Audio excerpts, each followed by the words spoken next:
हरे कृष्ण कृष्ण कृष्ण हरे हरे, हरे राम राम राम हरे हरे। गुरुवे गौरचंद्राय राधिकाय तदाले, कृष्णाय कृष्ण भक्ताय तद्भक्ताय नमो नमः। हरे कृष्णा। हम सभी जैव धर्म के चौथे अध्याय का अध्ययन कर रहे हैं, जहाँ नित्य धर्म का नामांतर वैष्णव धर्म बताया गया है। यहाँ वर्णित सिद्धांत और तत्वों को समझने से पहले जो बहुत ही सुंदर तरीके से जो कथा के रूप में यहाँ पर वार्ताएं कही गई हैं, उसको हम सभी समझने का सबसे पहले प्रयास करते हैं।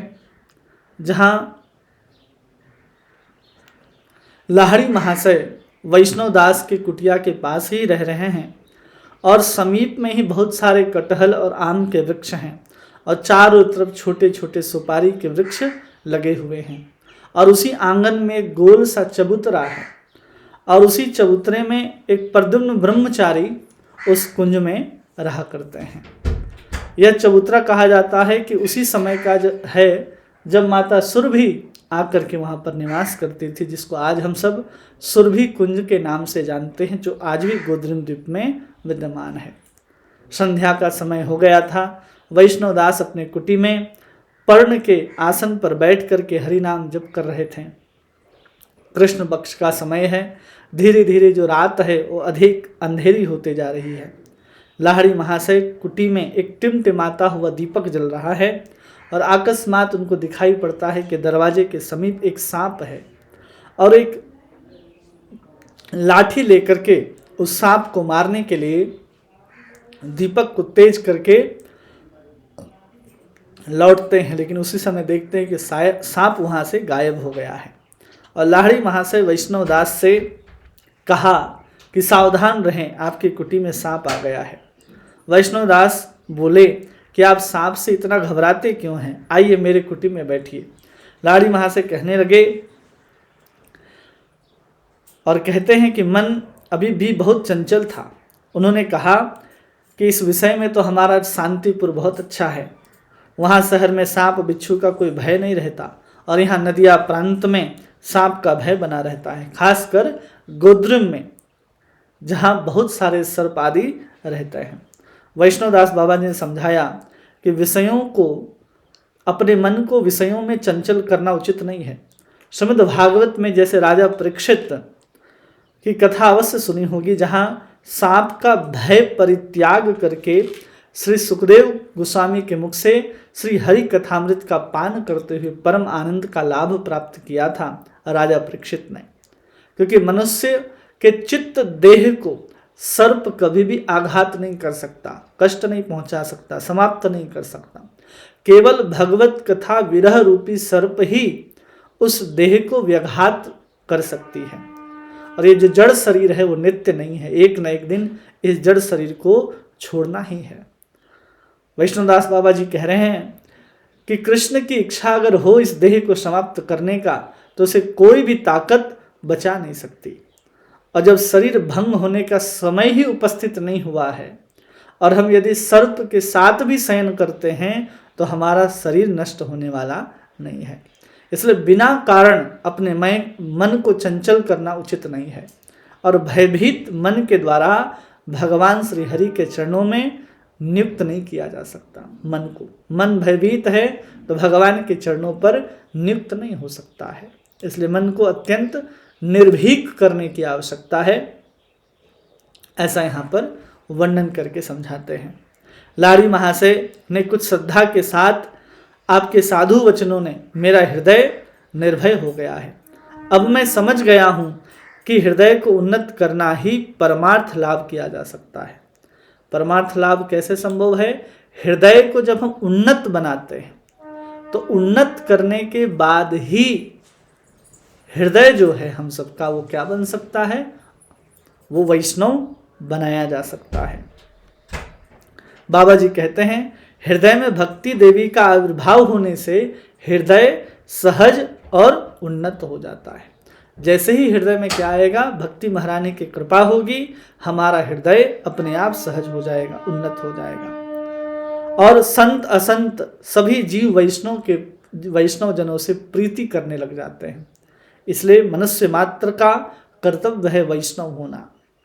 यह बात सुनते ही लाहिड़ी महाशय ने अपने नित्य धर्म के प्रति जो मेरी श्रद्धा उत्पन्न की है, मुझे ऐसा लगता है कि नित्य धर्म के साथ वैष्णव धर्म का भी कुछ संबंध है।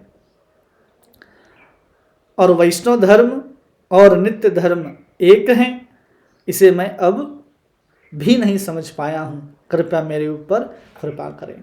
अब यहाँ पर जो इनका प्रश्न उठ करके आया लाहिड़ी महाशय का, वो ये प्रश्न उठ करके आया कि कृपया हमें ये बताएं कि जो नित्य धर्म है और जो वैष्णव धर्म है, क्या दोनों एक है? क्या प्रश्न है इनका, ध्यान से देखेंगे तो यहाँ पर प्रश्न है इनका कि जो वैष्णव धर्म है, वैष्णव धर्म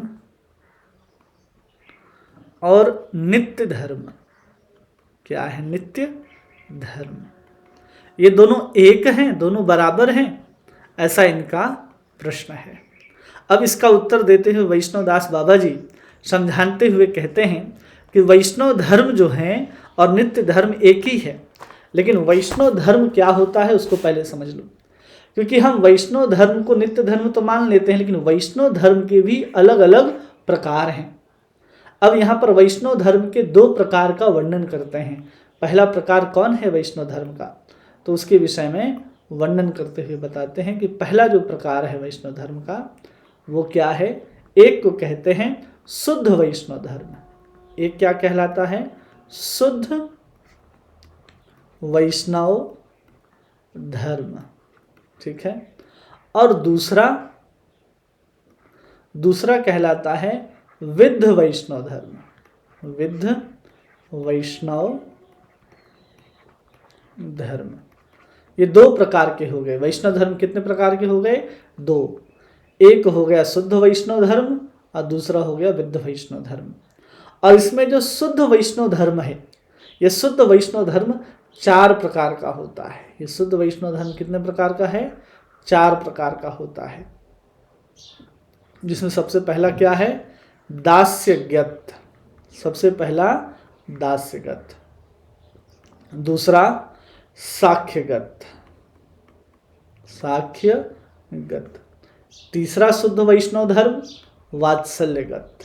वात्सल्य। चौथा वैष्णव धर्म माधुर्यगत। माधुर्यगत। ये 4 प्रकार के शुद्ध वैष्णव धर्म कहे जाते हैं। दास्यगत, साक्ष्यगत, वात्सल्यगत और माधुर्यगत, ये शुद्ध वैष्णव धर्म के अंतर्गत आते हैं। अब जहाँ तक बात है विद्ध वैष्णव धर्म का, तो विद्ध वैष्णव धर्म 2 प्रकार का वर्णन करके यहाँ पर समझाते हैं कि विद्ध वैष्णव धर्म 2 प्रकार के होते हैं।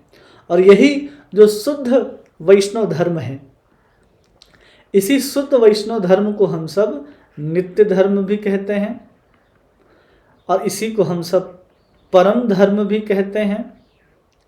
इसी को हम सब सनातन धर्म भी कहते हैं और इसी को हम अद्वितीय भी कहते हैं। ये क्या है? अद्वितीय भी है।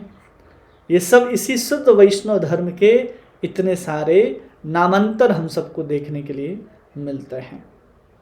इसलिए कहते हैं, मुंडकोपनिषद कहता है यद विज्ञातम सर्वमिदं विज्ञातम भवति, कि सब क्या हैं? सब विज्ञातम भवति। जितने भी धर्म हैं विज्ञातम, कि सब के सब को अगर हम जानते हैं, सर्वमिदं विज्ञातम, जानने योग्य भवति, मुंडकोपनिषद कहते हैं। अब हम लोग यहाँ समझने का प्रयास करते हैं कि जो विद्ध वैष्णव धर्म है वो कितने प्रकार का होता है। ठीक है, विद्ध वैष्णव धर्म।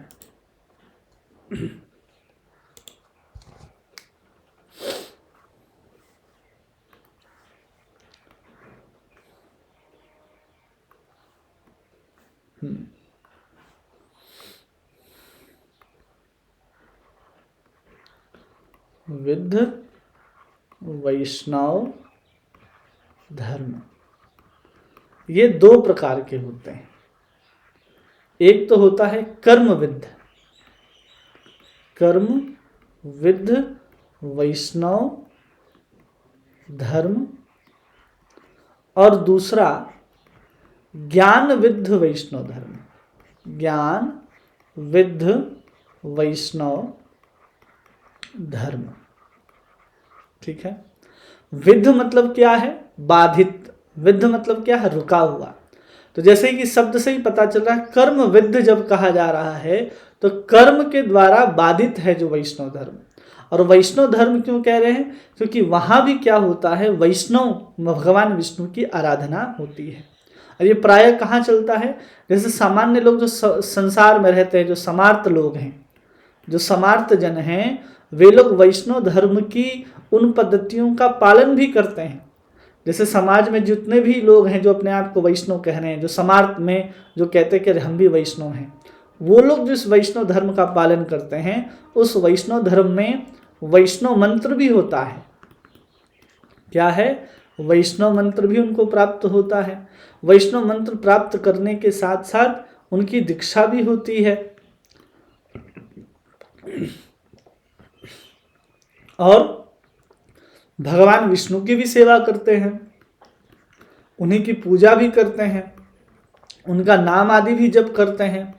सब कुछ किसके लिए किया जाता है? भगवान विष्णु के लिए किया जाता है। लेकिन कहाँ? समार्थ जन में। लेकिन उनकी मान्यता क्या है कि इन सब को, मंत्र, दीक्षा, विष्णु पूजा, भजन, इन सब को क्या मान लेते हैं? ये कर्मांग मान लेते हैं। ये सब क्या है? कर्म के अंग मान लेते हैं। ये सब तो कर्म के अंग हैं। अब जैसे ही इनको कर्म के अंग मान लिया जाता है, उससे क्या हो जाता है कि जो विष्णु हैं, जो भगवान हैं स्वयं, वो क्या हो गए? कर्म के अधीन हो गए। कर्म अधीन हो गए। अब जैसे ही कर्म के अधीन मान लिए गए, तो भजन, पूजा, सभी प्रकार के साधन कर्मांग हो जाने से इस प्रकार की जो पद्धति है, जो मान्यता है, उसको जनर मीमांसक लोग वैष्णव धर्म कहते हैं, जहाँ कर्म के अधीन भगवान विष्णु को समझा जाता है। भगवान विष्णु कर्म के अधीन नहीं है, इसलिए इसको कर्म विद्ध वैष्णव धर्म कहा जाता है। जहाँ संसार में हम देखते हैं सब कर्म करने के पीछे भाग रहे हैं, और लोग कहते हैं हम कर्म करेंगे तो भगवान हमें अच्छा फल देंगे ही देंगे। तो ये सब कर्म के रूप में देखते हैं। ये जो मंत्र है, नाम है, जप है, उसको कर्म के अधीन कह रहे, हम नाम जप कर रहे हैं, हम भगवान की पूजा कर रहे हैं, तो भगवान मेरे अधीन हो गए। तो उनको क्या मान लेते हैं? भगवान तो हमारे कर्म के अधीन हैं। ऐसा मानना उनको कर्म विद्ध वैष्णव धर्म है, जो विद्ध वैष्णव धर्म है, जो अशुद्ध वैष्णव धर्म है, जिसको शुद्ध वैष्णव धर्म नहीं कहा जा सकता। उसी प्रकार यदि हम देखें, जो ज्ञान विद्ध वैष्णव धर्म है, यहाँ पर हम लोगों ने समझ लिया कि कर्म विद्ध समझ लिया। अब यहाँ पर समझिए कि ज्ञान विद्ध वैष्णव धर्म को समझिए। ज्ञान विद्ध वैष्णव धर्म, अब ये जो ज्ञान विद्ध वैष्णव धर्म है, इसमें जो ज्ञानी संप्रदाय के अनुसार जो अज्ञेय ब्रह्म तत्व है, जो सर्वोच्च तत्व है, ज्ञानी लोग उस ब्रह्म को सर्वोच्च मानते हैं और उसको निराकार मानते हैं और उसको निर्विशेष मानते हैं। ऐसा सबको कोई मानते हैं। किसको? जो ज्ञानी लोग हैं उसी ब्रह्म को सर्वोच्च मानते हैं, और उसी निर्विशेष को प्राप्त करने के लिए वो विभिन्न प्रकार के प्रयास करते हैं। और उसको प्रयास करने के लिए भी वहाँ पर 5 देवों की उपासना की जाती है। वहाँ पर 5 देवों की उपासना है, जहाँ पर वो भगवान सूर्य की भी आराधना करते हैं, वहाँ पर वो शक्ति की भी आराधना करते हैं, वहाँ शिव की भी आराधना है, वहाँ गणेश जी की भी आराधना है, और वहाँ विष्णु भगवान की भी आराधना है। इन 5 की आराधना ये ज्ञान विद्ध वैष्णव जन करते हैं, जो उस परम अद्वैत तत्व को ब्रह्म के रूप में स्वीकार करते हैं। और जैसे ही इनकी उपासना करने से उनका जो ज्ञान है वो पूर्ण हो जाता है, और पूर्ण होने तक ही केवल इन पंच देवों की उपासना करते हैं। और जैसे ही पूर्ण हो गया तो वो क्या करते हैं, इनकी उपासना समाप्त हो जाती है। जैसे ही ज्ञान पूर्ण हो गया, इनकी उपासना वो क्या करते हैं, समाप्त कर देते हैं। यहाँ भी हम देखेंगे कि यहाँ भी जो दीक्षा है, पूजा है, सब कुछ विष्णु परक ही होता है। सब कुछ कैसे करते हैं, विष्णु को ही मान करके करते हैं। यहाँ भी विष्णु की दीक्षा है, यहाँ भी विष्णु का मंत्र है, यहाँ भी भगवान विष्णु की सुंदर कीर्तन आदि करते हैं। फिर भी यहाँ पर इसको शुद्ध वैष्णव धर्म नहीं है। क्यों? क्योंकि जैसे ही इनके माध्यम से इसका ज्ञान जो है वो पूर्ण हो जाएगा और जैसे ही इस भौतिक आवरण से बाहर निकल जाएंगे, तीनों गुणों से परे हो जाएंगे, ये भगवान की आराधना छोड़ देते हैं। केवल इसको अपने सीढ़ी के रूप में इस्तेमाल करते हैं। ये लोग कैसे इस्तेमाल करते हैं, एक सीढ़ी के रूप में। जैसे एक सीढ़ी है और यहाँ एक छत है मान लीजिए, और इस छत पर चढ़ने के लिए अगर कोई व्यक्ति को प्रयास करना होता है तो क्या करेगा, एक के बाद एक के बाद एक के बाद एक सीढ़ी चढ़ करके यहाँ पहुँच जाएगा वो व्यक्ति। और जैसे ही यहाँ पर व्यक्ति पहुँचेगा वो क्या करेगा, इस सीढ़ी को छोड़ देगा। इस सीढ़ी का महत्व नहीं है, सीढ़ी को लात मार के गिरा देगा। अब कोई और चढ़े ना चढ़े उसे मतलब नहीं। लेकिन वैष्णव क्या है, उस सीढ़ी ही वहाँ छत के रूप में समझ लीजिए परिवर्तित हो जाता है। इनका कहना है कि वहाँ पर ब्रह्म तत्व को ही प्राप्त करने के लिए ये सब उपासना आदि केवल सीढ़ी की तरह उपयोग करते हैं। जैसे ऊपर चढ़ते जाएं, नीचे वाली सीढ़ी का परित्याग करते चले जाते हैं। इसलिए भी इनके पंच देवों की उपासना केवल निराकार ब्रह्म को प्राप्त करने तक ही होती है। इसलिए इसको भी शुद्ध वैष्णव धर्म नहीं कहा जाता है। तो इस प्रकार विद्ध वैष्णव धर्म को अगर, और विद्ध वैष्णव धर्म को ज्ञान विद्ध और कर्म विद्ध को अलग कर दिया जाए, पृथक कर दिया जाए, तो जो धर्म बच करके आएगा वो क्या बचा रहेगा, वही केवल एक शुद्ध वैष्णव धर्म के नाम से हम सब जान सकते हैं। केवल वही, जहाँ पर एकमात्र शुद्ध वैष्णव धर्म ही बचा रह जाए। केवल और केवल एक ही शुद्ध वैष्णव धर्म जहाँ बच जाए, जहाँ पर ज्ञान विद्ध भी ना हो, कर्म विद्ध भी ना हो, ये दोनों जहाँ पर समाप्त हो जाएं और केवल शुद्ध वैष्णव धर्म जहाँ पर दास्यगत, वात्सल्यगत, साख्यगत, माधुर्यगत, इन 4 प्रकार की उपासना जहाँ पर शेष रह जाती है, उसी को वास्तविक वैष्णव धर्म कहा जाता है। और कली के प्रभाव से उसका जो कली का जो प्रभाव है वो ऐसा हो गया है कि लोग इसी ज्ञान विद्ध और कर्म विद्ध, इसी प्रकार के वैष्णवता को ही शुद्ध धर्म समझते हैं कि यही शुद्ध वैष्णव हैं। किसके प्रभाव से ऐसा समझा जा रहा है, अकेले कली के प्रभाव से ऐसा मानने लग गए हैं, लेकिन वास्तविक में ऐसा नहीं है। श्रीमद् भागवत में मनुष्य का जो परमार्थिक जो प्रवृत्ति होती है वो 3 प्रकार की होती है, उसको यहाँ पर समझाया गया है। क्या क्या प्रवृत्ति होती है, तो हम सब उन 3 प्रकार के तत्वों को जानते हैं। वदंती तत्व इदस्तत्वम यद ज्ञानम अद्वयम ब्रह्म होती परमात्मेति भगवान इति शब्दते। जहाँ हम उस परम सत्य को 3 रूपों में जानते हैं, ब्रह्म के रूप में, परमात्मा के रूप में और भगवान के रूप में जानते हैं। तो भागवत इस प्रकार को परिणित करता है। क्या कह रहा है भागवत, कि जो परमार्थिक प्रवृत्ति होती है मनुष्य का, जो परमार्थ प्रवृत्ति होता है, वो 3 प्रकार की होती है। सबसे पहले वो किसके रूप में होगा, ब्रह्म के रूप में, दूसरा परमात्मा के रूप में, और तब तीसरा क्या होगा, भगवत स्वरूप में।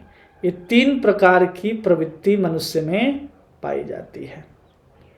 अब जिसमें ब्रह्म की जो उपासना करते हैं उसमें हम लोगों ने देखा कि वो लोग पंचदेवों की उपासना करते हैं, पंचदेव की उपासना करते हैं, और पंचदेव की उपासना करते हैं। जब उनका ज्ञान सिद्ध हो जाता है तो पंचदेव की उपासना को भी वो खारिज कर देते हैं, समाप्त कर देते हैं।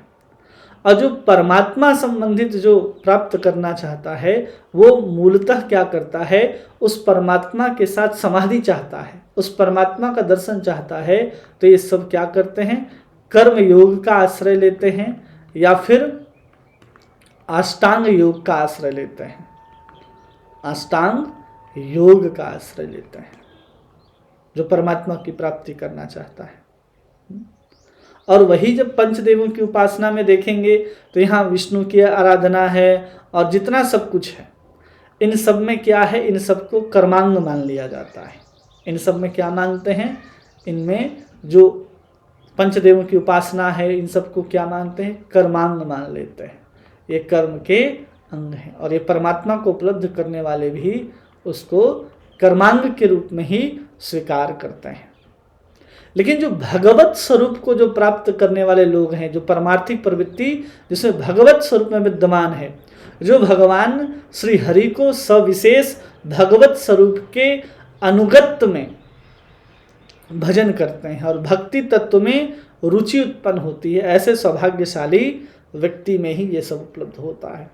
और इस भगवत स्वरूप में जो दीक्षा ग्रहण करते हैं, भगवान को सविशेष साकार और भगवान को अपने से बड़ा मान करके और भगवान के अनुगत्य, भगवान का आश्रय स्वीकार करके दीक्षा, मंत्र, पूजा, ध्यान, ये सब जब स्वीकार कर लेता है, ये सब जब स्वीकार करते हैं इस अंग को, तो इस अंग को यहाँ पर जो भगवत स्वरूप मान करके इनका अनुसरण करता है उसी को हम भक्ति अंग कहते हैं। ये सब क्या है, भक्ति का अंग स्वीकार किया जाएगा। अन्यथा जहाँ ब्रह्म मार्ग में जो व्यक्ति चल रहा है, जो भगवान को निराकार मानता है, वो भी अगर दीक्षा, मंत्र, पूजा, ध्यान आदि भगवान विष्णु के ही मंत्र लेकर के दीक्षा आदि सब कुछ कर रहा है, लेकिन वो भगवान को साकार सविशेष मानता ही नहीं है। वो स्वयं में भावना रखता है कि हम ब्रह्म के साथ एक होना चाहते हैं।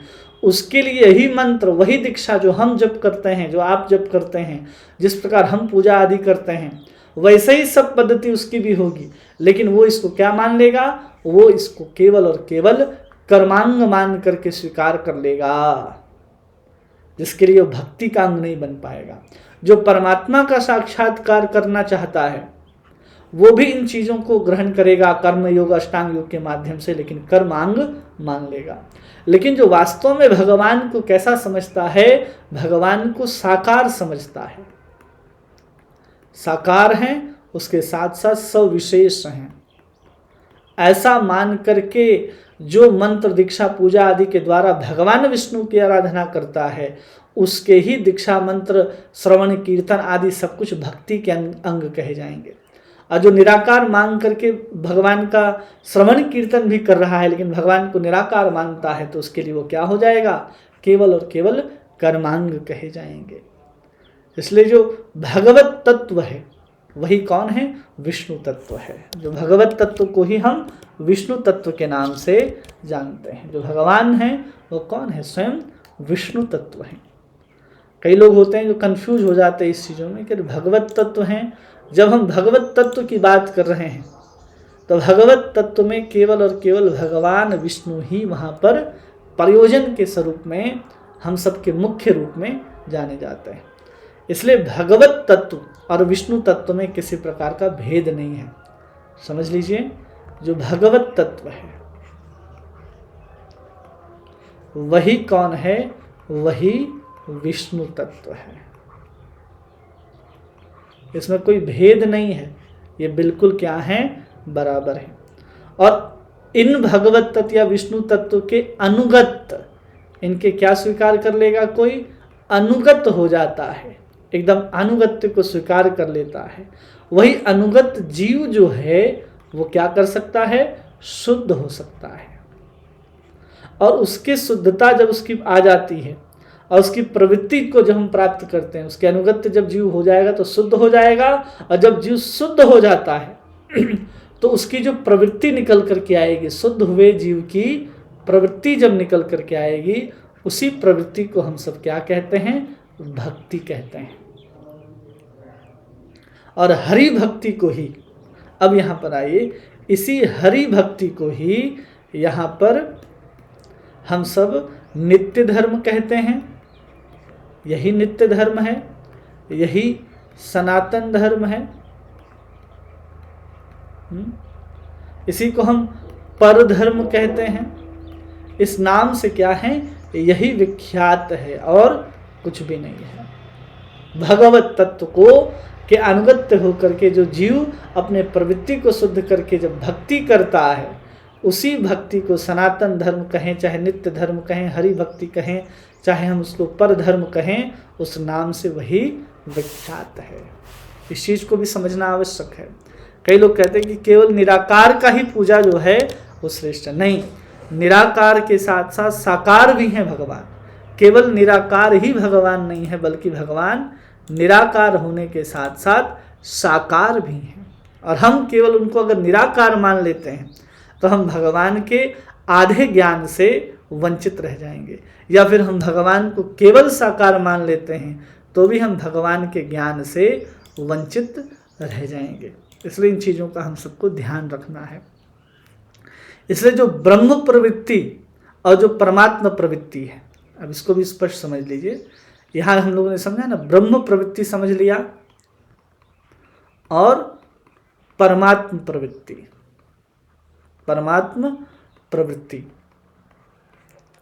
ये इस प्रकार से जितने प्रकार के धर्म उत्पन्न होते हैं, किससे संबंधित, ब्रह्म से संबंधित और केवल परमात्मा संबंधित जितने भी धर्म बन करके आएंगे, ये धर्म है, वे सब क्या हो जाएंगे, सब के सब नैमित्तिक धर्म के अंतर्गत चले जाएंगे, नैमित्तिक धर्म कहलाएंगे। क्योंकि भगवान की पूर्णता को स्वीकार यहाँ तक अभी भी नहीं किया गया है। और ये नैमित्तिक धर्म जो है कभी भी नित्य नहीं होता, ये हम सबने पहले समझ रखा है। तो ब्रह्म जहाँ निराकार और केवल परमात्मा की बात उपलब्ध हो रही है, उसको प्राप्ति की बात हो रही है, वो कभी शुद्ध धर्म हो ही नहीं सकता। वो सब क्या है, नैमित्तिक धर्म कहलाए जाएंगे। क्यों? क्योंकि यहाँ पर जड़ बंधन को निमित्त माना गया है। अगर हम सब संसार में रह रहे हैं तो हम कहाँ हैं, हम जड़ बंधन में हैं। और इसको निमित्त मान करके जो निर्विशेष को उपलब्ध होना चाहता है, जो निराकार ब्रह्म का अनुसंधान करना चाहता है, अनुसंधान करता है, तो वो नैमित्तिक धर्म का आश्रय ग्रहण करता है। जड़ बंधन से किसी को निकलना है, ब्रह्म की प्राप्ति करनी है, तो किसका आश्रय ग्रहण करेगा, नैमित्तिक धर्म का आश्रय ग्रहण करेगा। तब जाकर के उसको निराकार ब्रह्म की प्राप्ति हो जाएगी। और जीव जब अपने आप को समाधि में रहने की कामना करता है अथवा किसी प्रकार की सिद्धि की कामना करता है, तब वो क्या करता है, तब वो परमात्मा को उपलब्ध होना चाहता है। कहाँ उपलब्ध होना चाहता है, परमात्मा को। ये सब क्या कहलाएंगे, नैमित्तिक धर्म कहलाएंगे। अब यहाँ पर इतना कुछ समझते हैं जब लाड़ी महाशय, अब लाड़ी महाशय पूछते हैं कि बताइए कि आपने तो हमें इतना सुंदर वैष्णव धर्म के प्रकार समझा दिए, जो विद्ध वैष्णव धर्म है उसको आपने समझा दिया। अब जो शुद्ध वैष्णव धर्म है उसका मुझे आदेश दीजिए, केवल और केवल शुद्ध वैष्णव धर्म का ही मुझे आदेश दीजिए। अब यहाँ पर एक बात को कहते हैं कि अगर पूर्व काल में किसी ने असद शिक्षा और दीक्षा ग्रहण कर ली हो और बाद में उसको कोई सद्गुरु प्राप्त हो जाए, तो उसको वहाँ से दीक्षा और शिक्षा ग्रहण करने में संकोच नहीं करना चाहिए। अगर कोई पहले मान लीजिए कि मायावादी के यहाँ से दीक्षित है, या जहाँ पर किसी प्रकार का रस विचार नहीं है, हाँ, बिना रस के तो जीवन ही नहीं है, बिना रस के तो जीवन ही नहीं है। भगवान की भक्ति क्या है, पूर्ण रसमयी है। और भगवान ही क्या है, रसो वैसह कहा जाता है। भगवान कृष्ण कौन है, रसो वैसह कहा जाता है। कृष्ण ही एकमात्र रस से परिपूर्ण है। और कोई इस रस विचार को जाने बिना, तत्व विचार को जाने बिना कोई मायावादी या फिर अन्य किसी देवी देवताओं की उपासना में अपने आप को दीक्षित कर चुका है, लेकिन बाद में उसको पता चला कि नहीं, हमें कृष्ण की ही सेवा भक्ति करनी है, और वो कृष्ण की ही सेवा भक्ति करने के लिए जब उपदेश आदि प्राप्त करने लगता है, तो उसको क्या करना चाहिए, पुनः ऐसे गुरु के पास जाकर के दीक्षा और शिक्षा ग्रहण कर लेनी चाहिए। इसमें किसी प्रकार का कोई दोष नहीं लगता है। ऐसा लाहिड़ी महाशय कह रहे हैं वैष्णोदास बाबा जी को। और उसके बाद वैष्णोदास बाबा जी कहते हैं कि ये सब ठीक है, अत्यंत प्रसन्न होते हैं और प्रसन्नता के साथ वो कहते हैं कि चैतन्य महाप्रभु ने जो विशुद्ध वैष्णव धर्म है उसके 3 तत्वों को बताया है। कौन बता रहे हैं? श्री चैतन्य महाप्रभु बता रहे हैं। श्री चैतन्य महाप्रभु क्या बता रहे हैं? वो वैष्णव धर्म के 3 तत्व को बताते हैं। वैष्णव धर्म के 3 तत्व को, जिसको हम सभी पहले से इस नाम को परिचित हैं, 3 तत्व का निरूपण करते हैं। और सबसे पहला तत्व क्या है? संबंध तत्व है। सबसे पहला तत्व क्या है? संबंध तत्व कहलाता है। दूसरा तत्व कहलाता है जिसको अभिधेय तत्व कहते हैं, अभिधेय। और तीसरा होता है प्रयोजन तत्व, प्रयोजन तत्व। इन तीनों को जो स्पष्टता से समझ लेगा वही वैष्णव धर्म को पूर्णता से समझ लेगा। और किसी को वैष्णव होने के लिए सबसे पहले क्या ज्ञान होना चाहिए? उसको संबंध का ज्ञान होना चाहिए। और जब संबंध का हम बात करते हैं, 3 चीज़ों को पहले समझ लीजिए कि वैष्णव धर्म 3 तत्वों पर आधारित है, संबंध तत्व, अभिधेय तत्व और प्रयोजन तत्व। और इसमें जो सबसे पहला तत्व है जिसको हम सब कहते हैं संबंध तत्व, सबसे पहला तत्व क्या है? संबंध तत्व है। अब इस संबंध तत्व के विषय में सबसे पहले जानेंगे। संबंध तत्व में सबसे पहले क्या क्या चीज आते हैं? तो कहते हैं संबंध तत्व में भी 3 चीजों का वर्णन आता है। क्या है वो 3 चीज? तो सबसे पहले जड़ जगत आता है। सबसे पहले क्या आएगा? जड़ जगत आएगा। संबंध तत्व में सबसे पहला तत्व जड़ तत्व, दूसरा तत्व जीव तत्व और तीसरा तत्व भगवान या प्रभु तत्व कहते हैं, भगवान। ये 3 चीजें आएंगे किसके अंदर? संबंध तत्व को यदि हमें ठीक से समझना है तो इन तीनों को समझना पड़ेगा। यदि कोई भी जीव अगर इन तीनों के आपस के संबंध को समझ लेता है तो समझना चाहिए कि वही वास्तव में क्या हो सकता है?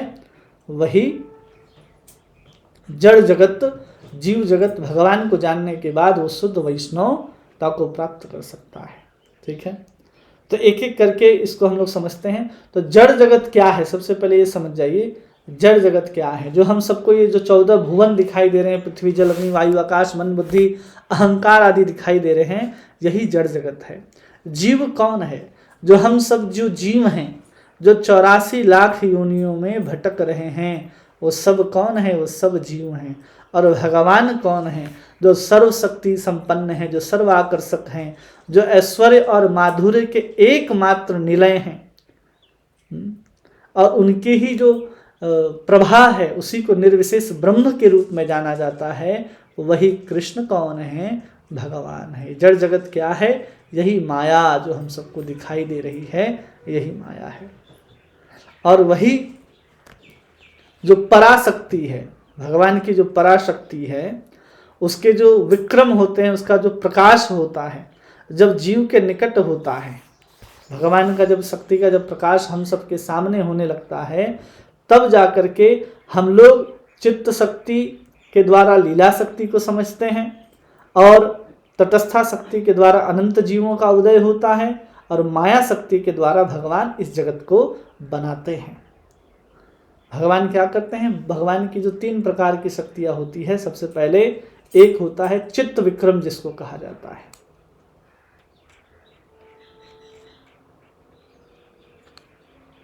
क्या कहते हैं? चित्त विक्रम,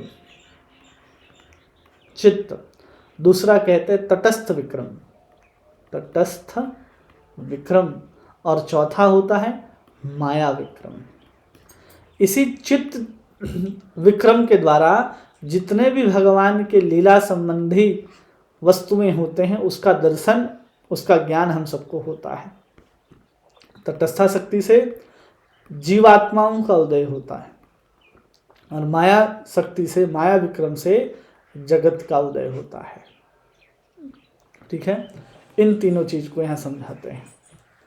और जब इन तीनों का संबंध जब कोई जीव समझने लगता है कि जीव का संबंध माया के साथ, जीव का संबंध जड़ के साथ क्या है, जब इसको भली भांति जब कोई जीव समझने लगेगा, तब जाकर के वास्तविक में उसको समझ में आएगा कि हमें कैसे इन संबंध को जानना है। संबंध को समझना बहुत आसान चीज नहीं है, जहाँ एक एक चीजों को हम सबको समझना होता है, एक एक वस्तु को जहाँ हम लोग ठीक से समझना चाहते हैं। क्या क्या है वो चीजें?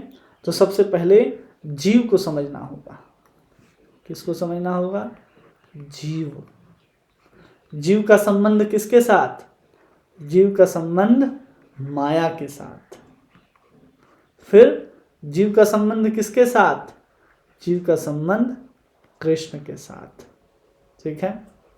और फिर माया, माया का संबंध किसके साथ? जीव के साथ। और फिर माया का संबंध किसके साथ? कृष्ण के साथ। फिर कौन? स्वयं कृष्ण। अब कृष्ण का संबंध किसके साथ? कृष्ण का संबंध जीव के साथ। और कृष्ण का संबंध किसके साथ? माया के साथ। इन तत्वों को, इन संबंधों को जो ठीक से समझ लेता है, उसी को संबंध ज्ञान प्राप्त होता है कि जीव का माया के साथ क्या संबंध है। क्या पता होना चाहिए कि जीव का माया के साथ क्या संबंध है और जीव का कृष्ण के साथ क्या संबंध है।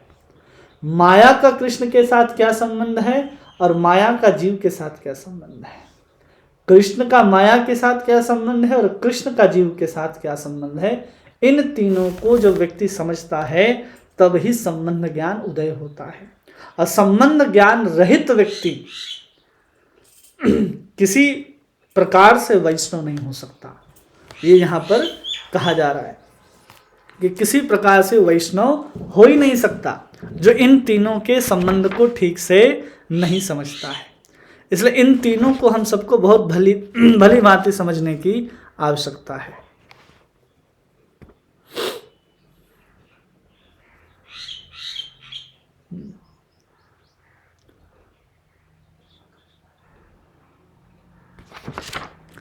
अब हम सबको पता है कि कृष्ण कौन है, तो हम सब जानते हैं कृष्ण ही सर्वाकर्षक परम प्रव्योम में रहने वाले भगवान, वैकुंठ में रहने वाले जो नारायण हैं, उन सब के मूल जो हैं वो स्वयं भगवान कृष्ण हैं।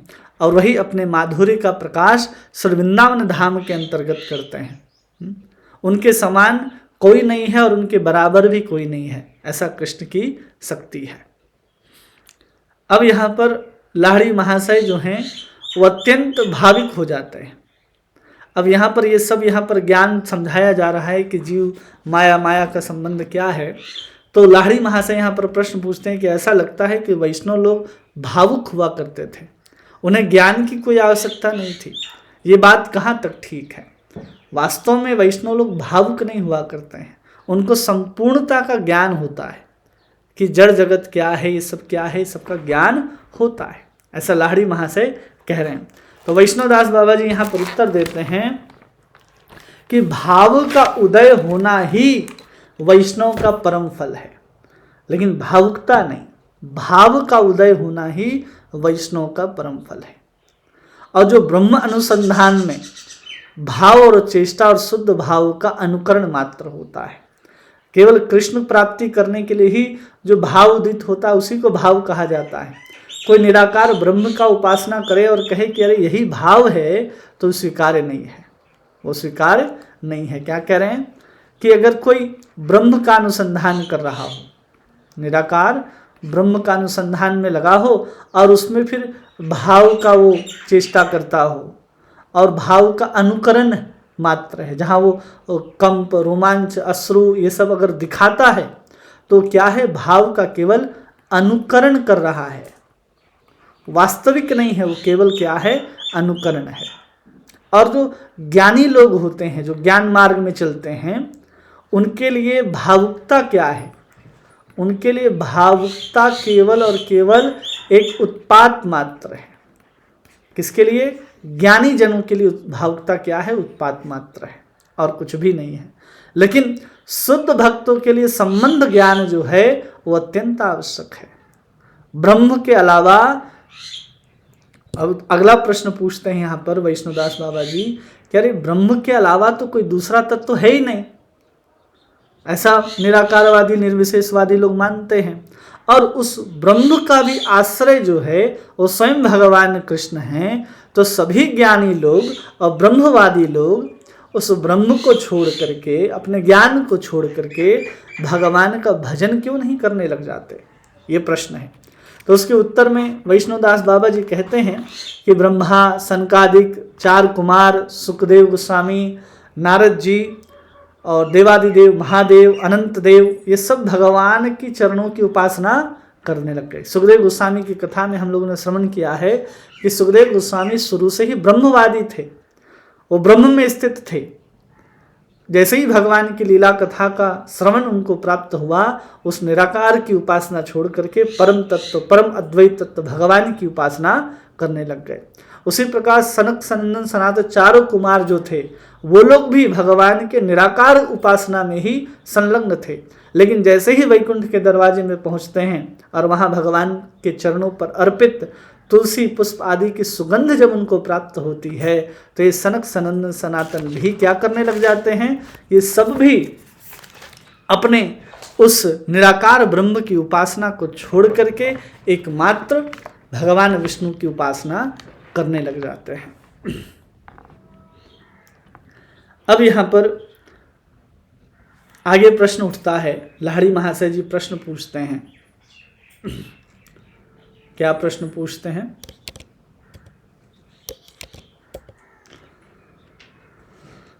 इनका प्रश्न आता है कि भगवान का एक रूप है। क्या प्रश्न आता है? कि भगवान का एक रूप है, ठीक है। और भगवान का जब रूप है, अब जैसे ही रूप की हम बात करते हैं तो रूप किसके अंतर्गत आएगा? एक सीमा के अंतर्गत आएगा, एक परिधि उसकी बंध जाएगी। अब उस सीमा के अंतर्गत आकर के भी वो विशिष्ट ब्रह्म का आश्रय, विशिष्ट ब्रह्म जो निराकार, जो सर्वत्र फैला हुआ है, सीमा में भी रह करके उसका आश्रय कैसे हो सकता है? क्या पूछते हैं? उसका आश्रय कैसे हो सकता है, ये प्रश्न है। अब इसके उत्तर देने के लिए यहाँ पर वैष्णोदास बाबा जी प्रयास करते हैं। वो बताते हैं कि जिस प्रकार इस भौतिक जगत में केवल और केवल एक आकाश को हम देखते हैं, भौतिक जगत में हम किसको देख रहे हैं? आकाश को देख रहे हैं। और वो आकाश क्या है? एक भौतिक तत्व होकर के भी, जड़ जगत होकर के भी, वो आकाश नामक जो वस्तु है वो क्या है? असीम है। आकाश क्या है? जो आकाश तत्व है ये तो जड़ है ना। आकाश तत्व क्या है? जड़ है।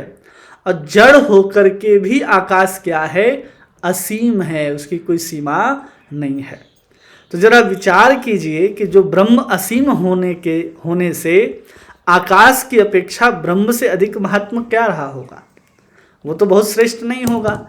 ये जड़ जगत में आकाश ही असीम है, तो भगवान का जो ब्रह्म स्वरूप है वो एक सीमा में, एक रूप में विराजमान होकर के भी किस प्रकार अद्वितीय और असीम और पूरा सर्वव्यापक रहा होगा, इसमें किस प्रकार की आश्चर्य की बात है। और जो हम निराकार ब्रह्म की बात करते हैं, वो निराकार ब्रह्म कौन है? तो भगवान की अंग कांति शक्ति के द्वारा असीम होकर के भी भगवान एक समय में एक युगपत स्वरूपवान भी हैं, और किसी वस्तु में ऐसा देखा नहीं जाता। भगवान सर्वव्यापी होकर के भगवान एक स्वरूप में विद्यमान है।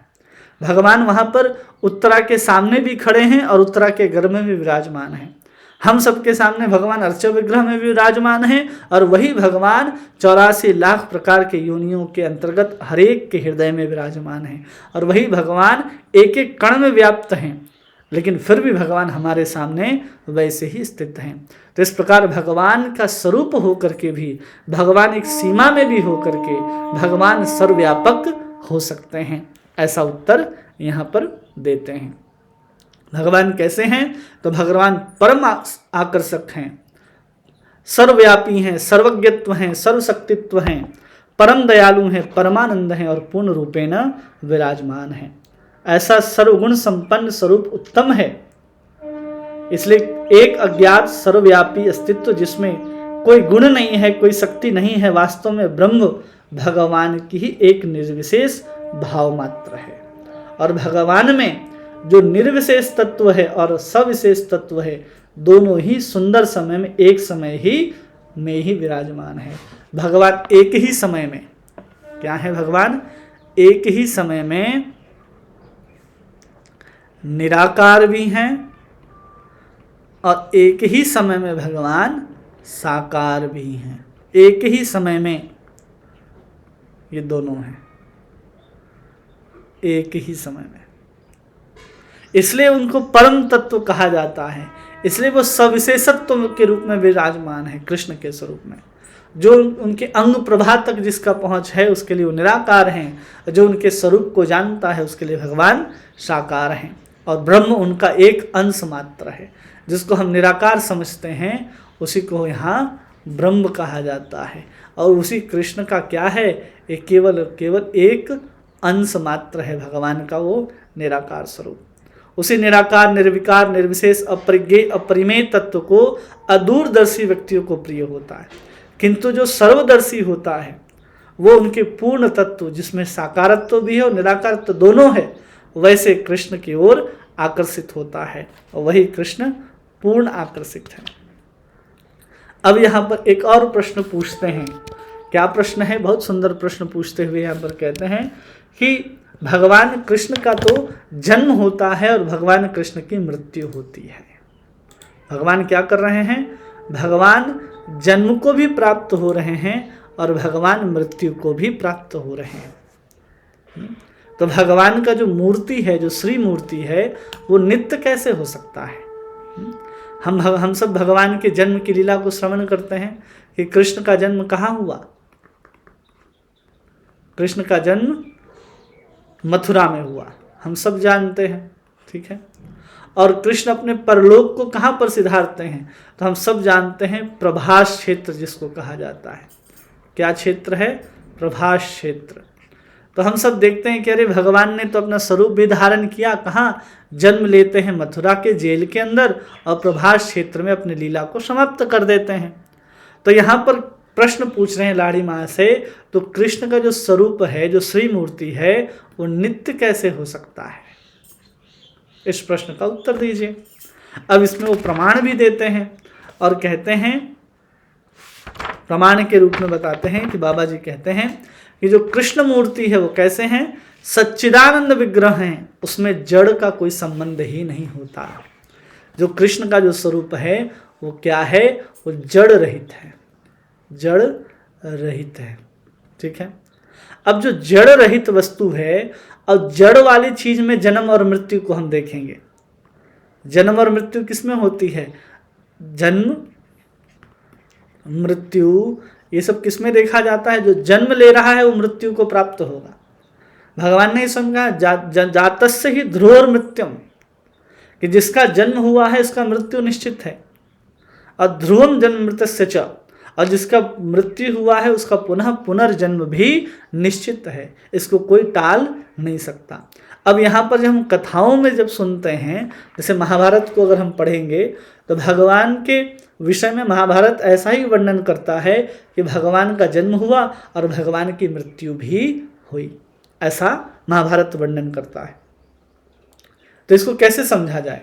तो यहाँ लाहिड़ी महा से बताते हैं कि जो शुद्ध जीव अपने चित्त विभाग से जब कृष्ण मूर्ति और कृष्ण लीला का जब दर्शन करता है, कब करता है? एक शुद्ध जीव, इसको ध्यान से समझिएगा, कोई अशुद्ध जीव नहीं, एक शुद्ध जीव जो अपने स्वरूप को प्राप्त हो गया है, वैसा जीव क्या करता है? कृष्ण लीला का दर्शन करता है, ठीक है। तो उसका दर्शन कैसा होता है? वो वास्तविक दर्शन होता है।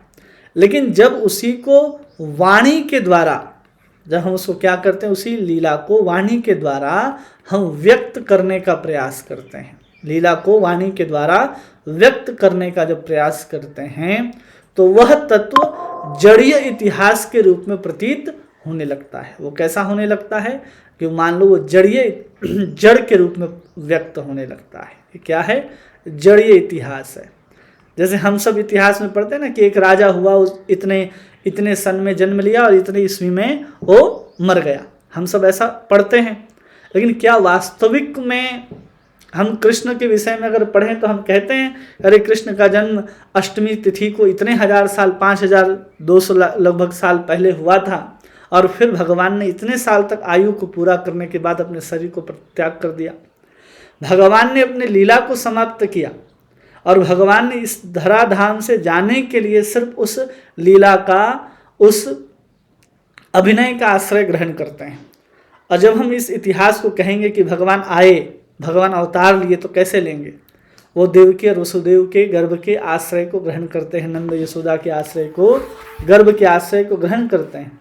लेकिन जब हम उसको वाणी के द्वारा व्यक्त करना चाहेंगे इसी सब लीलाओं को, तो हम वहाँ पर क्या देखते हैं कि वो इतिहास जड़मय हो जाता है। और जो लोग महाभारत आदि ग्रंथों का सार ग्रहण करने में समर्थ हैं, वे ही कृष्ण लीला के आदि का, कृष्ण लीला का जैसा अनुभव करना चाहते हैं वैसा अनुभव कर सकते हैं। और जड़ बुद्धि वाले उसका वर्णन भी दूसरी तरह से अनुभव करते हैं। जो शुद्ध भक्त हैं, जिसकी चेतना शुद्ध है, वो कृष्ण का उस रूप में अनुभव कर लेते हैं जिस रूप में वो हैं। वो सच्चिदानंदमय कृष्ण हैं, तो उनका स्वरूप का वर्णन भी वैसे ही मिलता है और उसका अनुभव भी एक शुद्ध भक्त वैसा कर लेता है। लेकिन एक जो जड़ व्यक्ति है, जो जड़ दृष्टि से कृष्ण को देख रहा है, वो उस रूप में कृष्ण का दर्शन कर ही नहीं पाता। अब लाहिड़ी महाशय प्रश्न पूछते हैं वैष्णवदास बाबा जी से आगे कि कृष्ण मूर्ति का ध्यान करने पर हृदय देश में और काल से परिच्छिन्न एक भाव उदित होता है। जब हम कृष्ण के सुंदर जो विग्रह हैं, जहाँ भगवान त्रिभंग ललित श्याम सुंदर वेणु को लेकर के सुंदर कदम वृक्ष के नीचे खड़े हैं भगवान, जब ऐसे स्वरूप का हम ध्यान करते हैं तो हृदय के देश में एक अद्भुत भाव उदित होता है जो काल से परिच्छिन्न है, जो काल से परे है। और उसे पाकर श्री मूर्ति का ध्यान कैसे हो सकता है? जो भाव उदित हो गया, तब उस भाव को प्राप्त करके हम भगवान का ध्यान कैसे करेंगे? तब बाबा जी इसके प्रश्न का उत्तर देते हुए कहते हैं कि ध्यान जो है वो मन का कर्म है। मन जब तक शुद्ध चिन्मय नहीं होता, ध्यान तब तक कभी चिन्मय नहीं हो सकता। समझ लीजिए, सबसे पहले क्या कहा जा रहा है कि अगर हमें चिन्मय वस्तु का ध्यान करना है, ठीक है, तो मन को भी क्या करना पड़ेगा? चिन्मय बनाना पड़ेगा। चिन्मय अर्थात शुद्ध, मान लीजिए परम शुद्ध होना चाहिए। और जब मन शुद्ध हो जाएगा तो उसी चिन्मय मन के अंतर्गत ही जो ध्यान हम करेंगे वो ध्यान क्या होगा? वो चिन्मय ध्यान होगा। लेकिन अभी जो हमारा, जो हम सबका मन की स्थिति है वो कैसा है? अशुद्ध मन है। और अशुद्ध मन से हम कोई भी ध्यान, कोई भी चिंतन, कोई भी मनन करेंगे, वो शुद्ध ना हो करके वो क्या होगा? वो अशुद्ध होगा। और वो चिन्मय ना हो करके क्या होगा? वो जड़ होगा। इसको यहाँ पर समझाते हैं। और मन शुद्ध कैसे होता है? तो कहते हैं भक्ति भावित मन, या फिर भक्ति के द्वारा जो मन शुद्ध हो गया है वही मन क्रमशः चिन्मय होता है, और उस मन से जो ध्यान होता है वही चिन्मय होता है। अब ध्यान कैसे चिन्मय होगा? तो भक्ति के द्वारा जो मन शुद्ध हुआ हो, भक्ति के द्वारा जो शुद्ध मन हुआ है उसी के द्वारा जो ध्यान करेंगे वही चिन्मय होगा, वही शुद्ध होगा, और दूसरे के द्वारा नहीं। इसलिए जो भजनानंदी वैष्णव लोग हैं वो जब कृष्ण नाम लेते हैं उस समय जड़ जगत उनका स्पर्श नहीं करता है। वे चिन्मय जगत में रह करके कृष्ण के अष्टायाम लीला का ध्यान करते हैं और अतरंग सेवा सुख भोग करते हैं। अब फिर प्रश्न पूछते हैं लाड़ी महा से कि वो चिदानंद जो स्वरूप है, चिदा जो अनुभव है, वो अनुभव हम कैसे प्राप्त कर सकते हैं? वो हमें भी वो अनुभव प्रदान करे। तब यहाँ पर वैष्णवदास बाबा जी कहते हैं कि जब समस्त जड़ीय संदेह और कुतर्क का परित्याग करके क्या क्या त्याग करना पड़ेगा, तो सबसे पहले इस चिद अनुभव का, जब हमें क्या प्राप्त करना है, चिद अनुभव प्राप्त करना है, तो क्या छोड़ना पड़ेगा। तो सबसे पहली वस्तु यहाँ पर बताते हैं कि हमें जड़ीय संदेह को छोड़ना पड़ेगा। जो हम बार बार संदेह करते रहते हैं भगवान के गुण रूप लीला धाम के ऊपर, उस संदेह का त्याग करना पड़ेगा। और दूसरा, कुतर्क का परित्याग करना पड़ेगा। कुतर्क का परित्याग, तर्क का परित्याग करने के लिए नहीं कह रहे, कुतर्क का परित्याग है। और इन दोनों का परित्याग करके जो निरंतर नाम जप करता है, इस दोनों को छोड़ करके क्या करता है, जो निरंतर नाम जप करता है, तब जा करके उसके मन जो है उतना ही जड़ बंधन से मुक्त होता है। ये सब ऐसे नाम जप करने से क्या होगा, उसका जो बुद्धि है, मन जो है, वो जड़ से मुक्त होने लगेगा। और जितना जड़ से वो मुक्त होगा उतना ही ज्यादा वो नाम रस का अनुभव करेगा। किसका अनुभव करेगा, नाम रस का अनुभव करेगा। और नाम ही आगे धीरे चल करके भगवान के रूप गुण लीला आदि का अनुभव कराते हैं। तो सबसे पहले क्या त्याग करना है, संदेह का त्याग कर दो और कुतर्क का परित्याग करके निरंतर भगवान नाम का जप करने से जड़ बंधन शिथिल हो जाता है और हृदय में चित्त जगत प्रकाशित हो जाता है अपने आप। केवल ये दो चीजों का परित्याग करके व्यक्ति जप करता है। अब लाहिड़ी महाशय कहते हैं कि मैं चाहता हूं कि आप कृपा करके मुझे बतला दें कि चिद अनुभव क्या चीज है।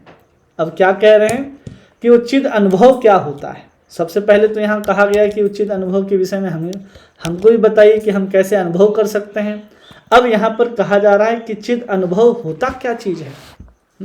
अब बाबा जी इसका उत्तर देते हैं, मन और वाणी के साथ उस तत्व को न पा करके लौट आता है और केवल चिद आनंद अनुशीलन से ही वह पाया जाता है। आप वितर्क छोड़ करके कुछ दिन नाम जप कीजिए और नाम के प्रभाव से सारे संदेह अपने आप दूर हो जाएंगे। आप इस विषय में किसी से भी कुछ न पूछें, ऐसा उन्होंने कहा। क्योंकि जब हम चिद अनुभव के विषय में पूछेंगे कि बताओ भाई ये चिद अनुभव क्या होता है, चिद अनुभव क्या होता है। अब चिद अनुभव जो है कोई बता नहीं सकता, ये नहीं कह सकता है कि कैसे, क्योंकि यहाँ तक पहुँच जो है वो मन की भी नहीं है और यहाँ तक पहुँच जो है वाणी की भी नहीं है। वो जो अनुभव कर रहा है वो कैसे बताएगा कि हम ये अनुभव कर रहे हैं। जैसे अगर कोई बहुत सुंदर अगर गुलाब जामुन को खाता है तो गुलाब जामुन को खाने वाला व्यक्ति वो कैसे कहेगा कि जो गुलाब जामुन हमने खाया वो अत्यंत सुंदर है और मीठा हमें लग रहा है। वो यही बता सकता है कि हाँ बहुत स्वाद है। अब बताओ कि कैसा स्वाद है तो बताया नहीं जा सकता। बहुत सारी चीज़ें हैं जिसका हम उदाहरण संसार में तो दे सकते हैं कि इसका स्वाद इस जैसा लग रहा है, इसका स्वाद इस जैसा लग रहा है, लेकिन जो भगवत अनुभव है, भगवत चिद अनुभव है, उसका हम कैसे किसी को बता सकते हैं कि हम ऐसे अनुभव कर सकते हैं। इसलिए कह रहे हैं कि जहाँ मन और वाणी जो है उस तत्व को न पा करके अपने आप लौट आता है और केवल उसको चिद आनंद के अनुशीलन से ही पाया जा सकता है। कैसे प्राप्त किया जा सकता है?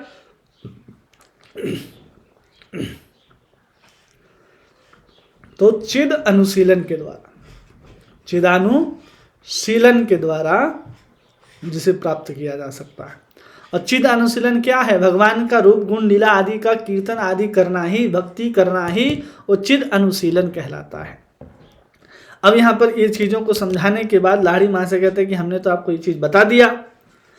अब कहते हैं, लाहिड़ी महाशय कहते हैं कि मैंने जान लिया कि कृष्ण की श्रद्धा की भावना रखते हुए उसका नाम का रस पान करने से पूर्ण परमार्थ लाभ किया जा सकता है। कैसे? कि सबसे पहले कृष्ण में श्रद्धा होनी चाहिए। क्या होनी चाहिए? श्रद्धा। और उस श्रद्धा के साथ निरंतर नाम यदि कोई जप करता है और तब जा करके वो पूर्ण परमार्थ का लाभ उठा सकता है, पूर्ण परमार्थ का लाभ उठा सकता है। अब उसको समझ गया। अब ये जानने की कोशिश करते हैं कि मैं संबंध ज्ञान को अच्छी तरह से समझ गया, अब पीछे मैं नाम ग्रहण करूंगा। अब कहते हैं कि अब मैं नाम ग्रहण करूंगा। बाबा जी कहते हैं बहुत अच्छी बात है, आप संबंध ज्ञान को अच्छी तरह से अनुभव करें।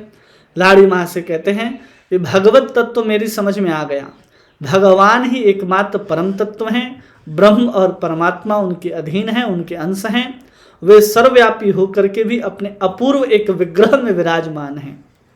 वह सच्चिदानंद स्वरूप हैं, वो सर्वशक्ति समन्वित हैं, सच्चिदानंद घन पुरुष हैं और समस्त शक्तियों के अधीश्वर हैं और आह्लादनी शक्ति के संग सुख में सदा विभोर रहते हैं, राधा रानी के साथ हमेशा विभोर रहते हैं।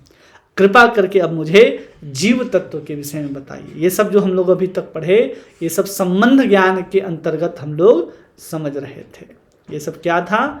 संबंध ज्ञान के अंतर्गत हम लोग इन चीज़ों को समझ रहे थे। अब यहाँ पर अगला प्रश्न होता है उनका कि अब हमें जो जीव शक्ति है, संबंध ज्ञान के विषय में समझ रहे हैं, संबंध ज्ञान किसके किसके विषय में है? जीव के विषय में है, माया के विषय में है और कृष्ण के विषय में है, भगवान के विषय में है।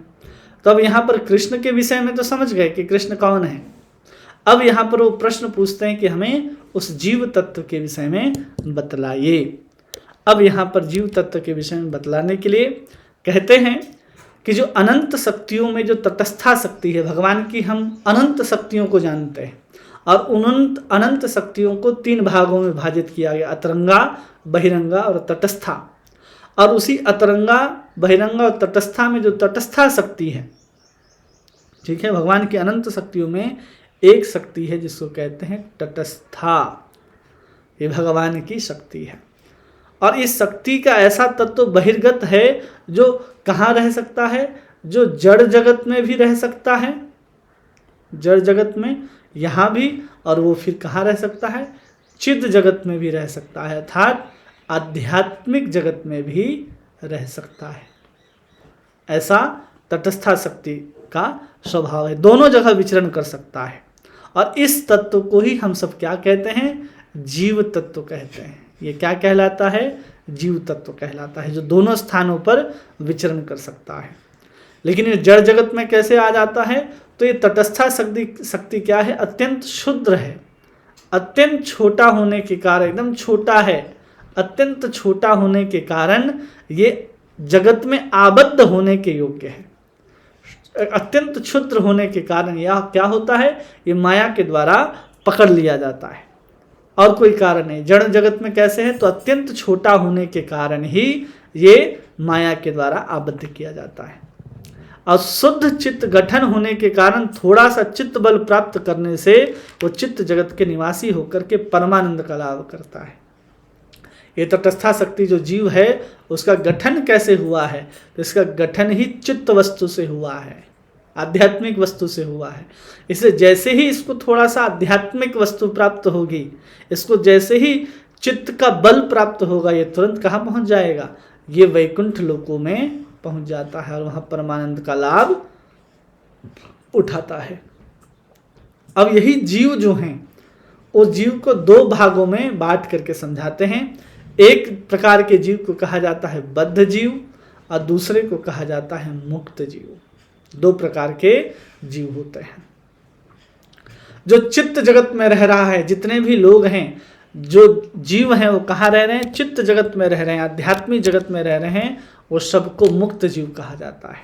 ठीक है, मान लीजिए ये लाल रंग का क्या है? ये बॉर्डर है, ठीक है, और इसके ऊपर जो लोग रह रहे हैं, इसके ऊपर वाले जगह को मान लीजिए ये आध्यात्मिक लोक है, ये आध्यात्मिक, और ये कौन सा स्थान है? ये भौतिक है। तो जो इस बॉर्डर के उस पार रह रहे हैं उसको हम सब कहते हैं मुक्त जीव, और जो इस पार जो लोग रह रहे हैं उसको हम सब कहते हैं बद्ध जीव। 2 प्रकार के जीव हो गए, एक आध्यात्मिक जगत में रहते हैं और एक भौतिक जगत में रहते हैं। और इस भौतिक जगत में रहने वाले जो जीव होते हैं वो दो प्रकार के होते हैं। इसको हम लोगों ने पिछले वाले अध्याय में समझा है। एक को कहते हैं उदित विवेक वाले, जिनका विवेक जो है वो क्या हो गया है, उदित हो गया है, और एक का विवेक जो है अभी तक अउदित है, अउदित, इनका विवेक अभी तक जागृत नहीं हुआ है। ऐसे बद्ध जीव दो प्रकार के होते हैं। और जो मनुष्य जिसमें परमार्थ की चेष्टा नहीं होती, जो पशु पक्षी के समान रहते हैं, उनको अनुदित कहा जाता है। जैसे पशु हो गए, पक्षी हो गए, या ऐसा मनुष्य जिसको अभी तक परमार्थ, जिसको भक्ति की ओर अभी तक आकर्षण ही नहीं हुआ है, वो सब कौन है, अउदित विवेक के अंतर्गत आते हैं। और जो मनुष्य वैष्णव पथ का अवलंबन करने लगा, उदित कौन है, जो वैष्णव पथ का अवलंबन करने लगा। कौन सा वैष्णव पथ, शुद्ध वैष्णव पथ का जो अवलंबन करने लगा, उसी को कहते हैं इसका विवेक जो है अब उदित हो गया है। ऐसे वैष्णव कहलाते हैं। इसलिए शास्त्रों में वैष्णव सेवा और वैष्णव संघ को सब कर्मों से श्रेष्ठ बताया गया है। सबसे श्रेष्ठ क्या है, वैष्णव सेवा और वैष्णव संघ। इससे श्रेष्ठ कोई किसी प्रकार की कोई जगत में कोई सेवा ही उपलब्ध नहीं है। दो ही चीज को यहाँ पर सबसे महत्व में समझाया जा रहा है। एक को कहा जा रहा है वैष्णव सेवा और एक को कहा जा रहा है वैष्णव संघ। ये दो चीजें अत्यंत महत्वपूर्ण हैं।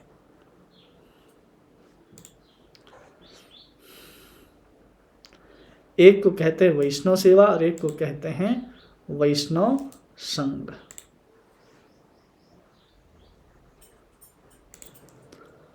तो यहां पर कहते हैं कि दो चीज को शास्त्रों में अत्यंत दुर्लभ बताया गया है। एक को कहते हैं वैष्णव सेवा और दूसरा वैष्णव संघ।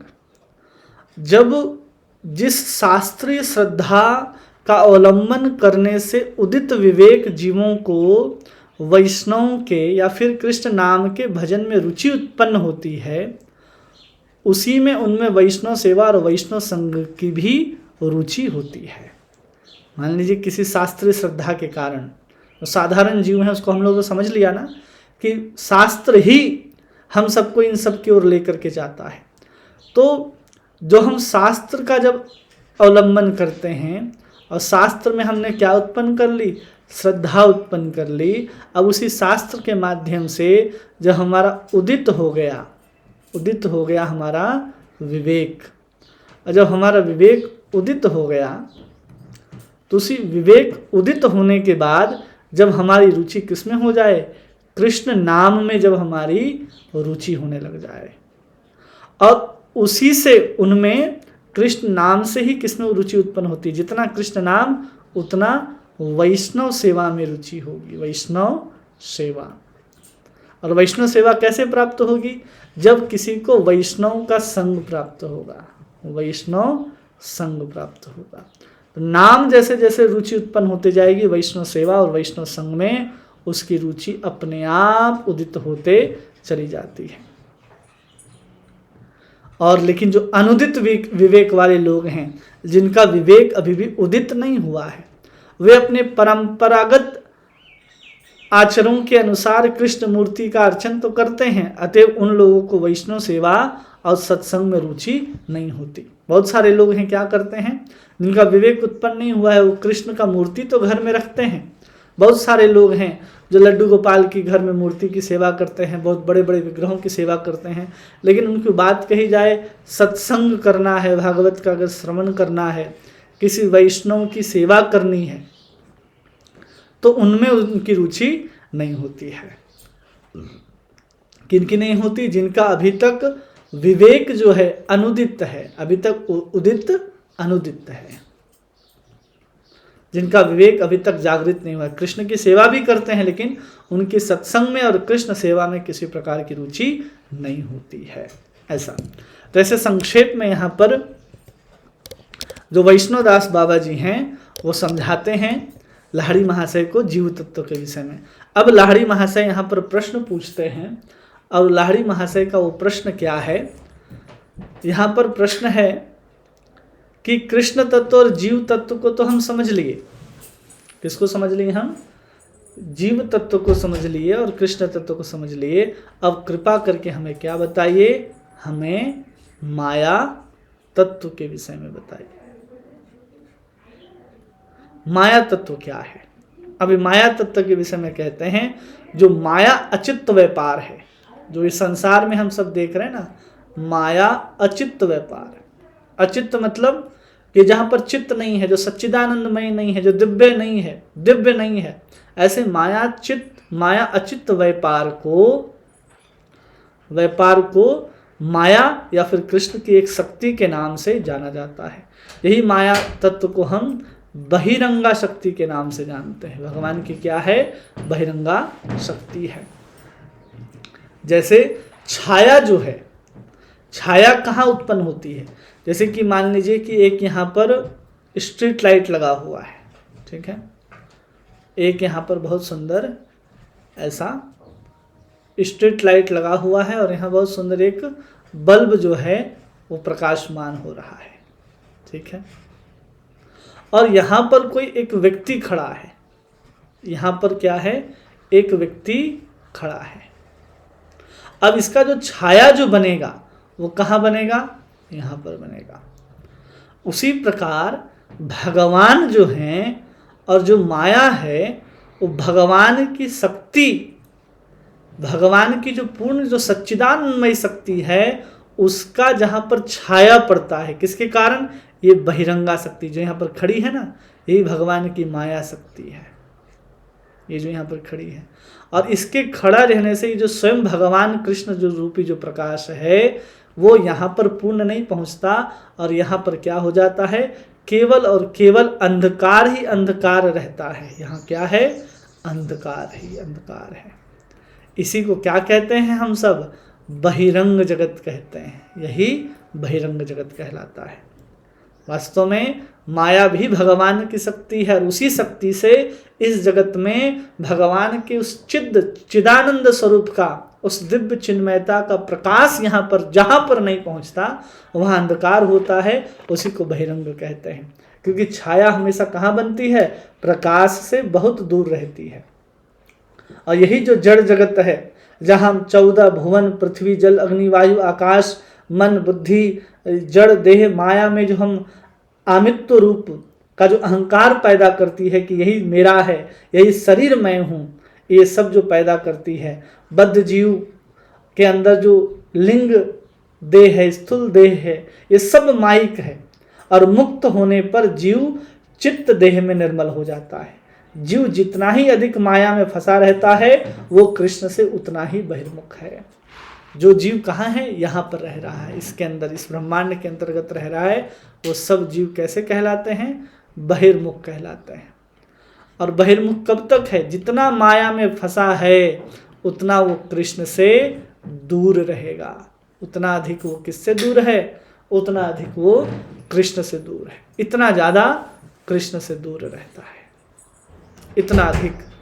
ये क्या है? बहिरंगा शक्ति का प्रभाव है।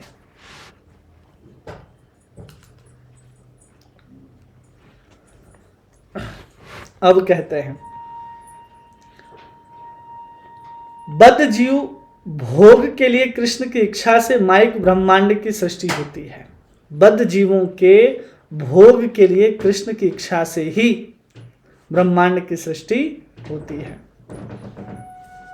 और माइक जगत जीवों के नित्य निवास स्थल नहीं है, बल्कि जीवों के लिए क्या है? एक कारागार है। ये जो संसार है जहाँ हम और आप रह रहे हैं, ये क्या है? ये हम सब जीवों के लिए एक जेल के समान है।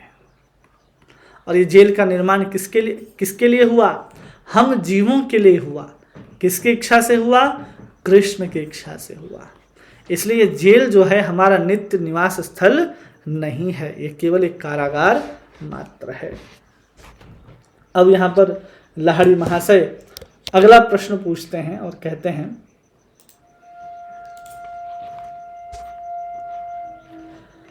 कि अब माया जीव और कृष्ण नित्य संबंध के विषय में बतलाइए। अब ये तीनों के विषय में अलग अलग हम लोग समझ लिया। अब इन तीनों के संबंध को बताइए। किसका संबंध? तो हमने विस्तार से यहाँ पर लिख करके समझाया था कि इन तीनों के संबंध को, सबसे पहले क्या है? कृष्ण है। ठीक है, एक तरफ कौन है? जीव है, और दूसरी तरफ माया है। अब इन तीनों के संबंध के विषय में हमको बताइए कि कृष्ण का जीव के साथ क्या संबंध है, जीव का कृष्ण के साथ क्या संबंध है, जीव का माया के साथ क्या संबंध है, और माया का कृष्ण के साथ क्या संबंध है, और कृष्ण का माया के साथ क्या संबंध है। इनके विषय में आपस के संबंध में अब हमें बताइए। अब यहाँ पर लाहिड़ी महाशय के इस प्रश्न के उत्तर को देना प्रारंभ करते हैं और कहते हैं तो जीव है ना, वो क्या है? एक अणुमात्र है, अणुचित्त है। और जो कृष्ण है वो कौन है? वो पूर्ण चित्त स्वरूप है, पूर्ण है वो। ये जीव कौन है? अणु है, और जो कृष्ण है वो पूर्ण है। इसलिए जीव जो है वो क्या है? कृष्ण का नित्य दास है। जीव कृष्ण का क्या हो गया? नित्य दास हो गया। और ये माई जगत क्या है? ये माया क्या है? ये कारागार है, कारागार है। किसके लिए? जो भगवान का नित्य दास नहीं है, जो अभी भी जड़ जगत में है, उसके लिए क्या है?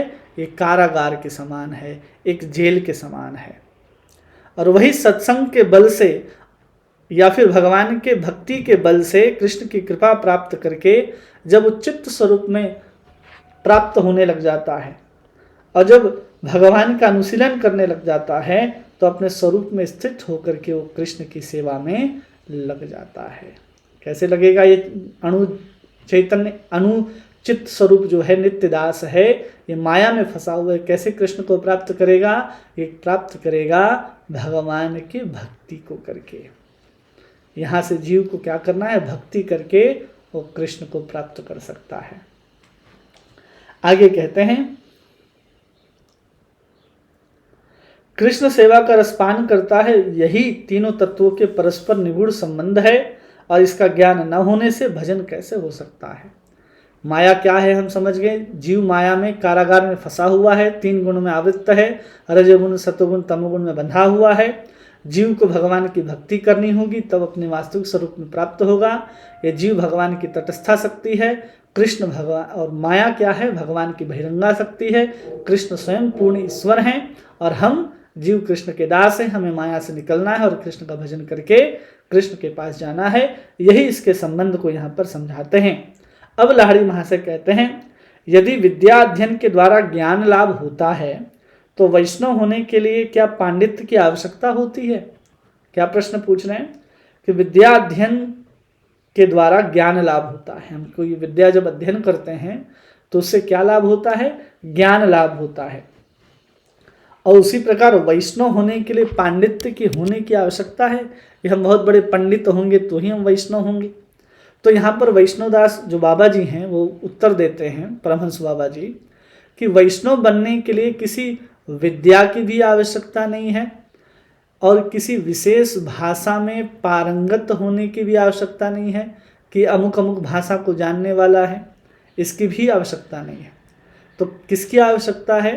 तो कहा जा रहा है जीव का जो माया भ्रम है, जीव का जो माया भ्रम है, जहाँ हम सब भटक रहे हैं संसार में, उसको केवल दूर करने के लिए किसकी आवश्यकता है? एक सद्गुरु की आवश्यकता है। सद्गुरु सद वैष्णव का जब चरण आश्रय ग्रहण करता है, जब इसका सद्गुरु का क्या करे?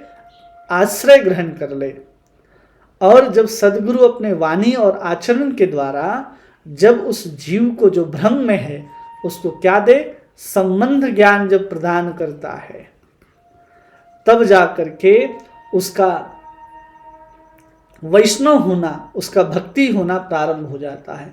और इसी संबंध ज्ञान को हम सब दीक्षा के नाम से जानते हैं। इसी का नाम क्या है? दीक्षा है, और इसी का नाम शिक्षा है। कि जब सद्गुरु के माध्यम से हमारा कृष्ण के साथ जो नित्य संबंध है उसका ज्ञान करा दिया जाता है, उसकी शिक्षा दी जाती है, और हमारा कृष्ण के साथ क्या संबंध है, कैसे भजन करना है, इसका मंत्र दीक्षा आदि प्रदान की जाती है। इसी का नाम शिक्षा है और दीक्षा है। यही संबंध ज्ञान को हम शिक्षा के रूप में जानते हैं और दीक्षा के रूप में जानते हैं। अब लाहिड़ी महाशय अगला प्रश्न पूछते हैं कि दीक्षा और शिक्षा के बाद क्या करना चाहिए। बहुत महत्वपूर्ण प्रश्न है कि हम सबको गुरु का आश्रय हम लोगों ने ग्रहण कर लिया, अब हम गुरु से शिक्षा भी ग्रहण कर रहे हैं और हमने गुरु से दीक्षा भी ग्रहण कर ली। अब ये दोनों ग्रहण करने के बाद हम सबको क्या करना चाहिए, क्या करना चाहिए। अब इसके उत्तर में यहाँ पर परमहंस बाबा जी कहते हैं कि सच्चरित्रता के साथ कृष्ण का भजन करना होता है। कैसे भजन करना होता है? सच्चरित्रता के साथ अपने चरित्र को उज्जवल बनाते हुए कृष्ण का भजन करना होता है। कृष्ण का भजन करना होता है, केवल और केवल कृष्ण का भजन करना होता है। और इसी कृष्ण का जो भजन है, इसी का नाम क्या कहते हैं? इसी को अभिधेय तत्व कहते हैं। यही क्या कहलाता है? अभिधेय कहलाता है। इसी को अभिधेय तत्व कहते हैं कि जिसके माध्यम से हम कृष्ण के संबंध को, जो गुरुदेव के द्वारा शिक्षा और दीक्षा दे करके हमको ज्ञान करा दिया गया है, उस ज्ञान को पुष्ट करने के लिए, उस संबंध ज्ञान में स्थित हो जाने के लिए हम सबको क्या करना है? कृष्ण का भजन करना होता है। यही कृष्ण का भजन अभिधेय तत्व कहलाता है। ऐसा जैसे ही सुनते हैं, लाहिड़ी महाशय की आंखों में आंसू भर जाता है और वो परमहंस बाबा जी को ही गुरु कहते हैं और कहते हैं, मैं आपके चरणों की शरण ग्रहण करता हूँ। आपके मधुर उपदेश और वाणियों को सुनकर मुझे संबंध ज्ञान हो गया है। साथ ही साथ न जाने आपकी कृपा से जो मेरा वर्ण था, जो शिक्षा था, जो विद्या आदि के जो भी संस्कार थे, वो सब दूर हो गए हैं। अब कृपा करके मुझे अभिधेय तत्व की शिक्षा दीजिए। अब और क्या प्रश्न पूछते हैं कि ये अभिधेय तत्व क्या है, इसके विषय में बताइए। अब बाबा जी कहते हैं कि अब कोई चिंता नहीं है, अब आप में दीनता आ गई है। जब तक किसी में दीनता नहीं आएगी, वो इन ज्ञानों जो अभी तक उपदेश दिया जा रहा है, दीनता के बिना इन ज्ञानों को समझना बहुत मुश्किल है। न उसको समझा जा सकता है, न चैतन्य महाप्रभु की कृपा उस पर प्राप्त हो सकती है। इसलिए जगत में फंसे हुए जीवों के लिए साधु संग ही एकमात्र उपाय है।